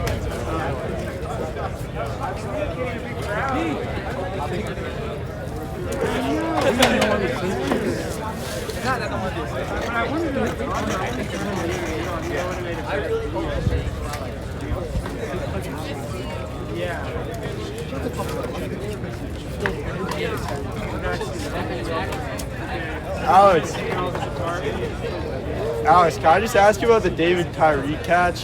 Yes, dude. Hey, I'm gonna close my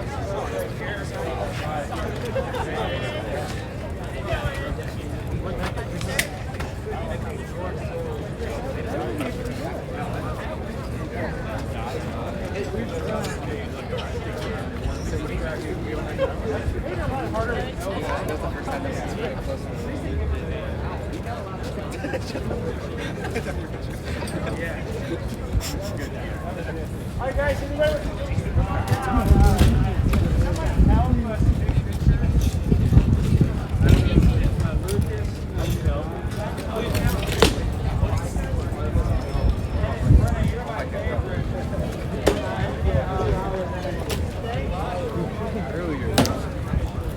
Yeah, we didn't know until fucking like I saw someone staring. Yeah, you guys want to do a big group one first, Alex? Oh, yeah, let's get a group. Come on, guys. You guys want to get in? Come on. Guys, come on, get in this. You guys want to get in? Yeah, you are. This is not real. Don't stay right there. Yeah. Just so we got something. Yeah, grab a sign.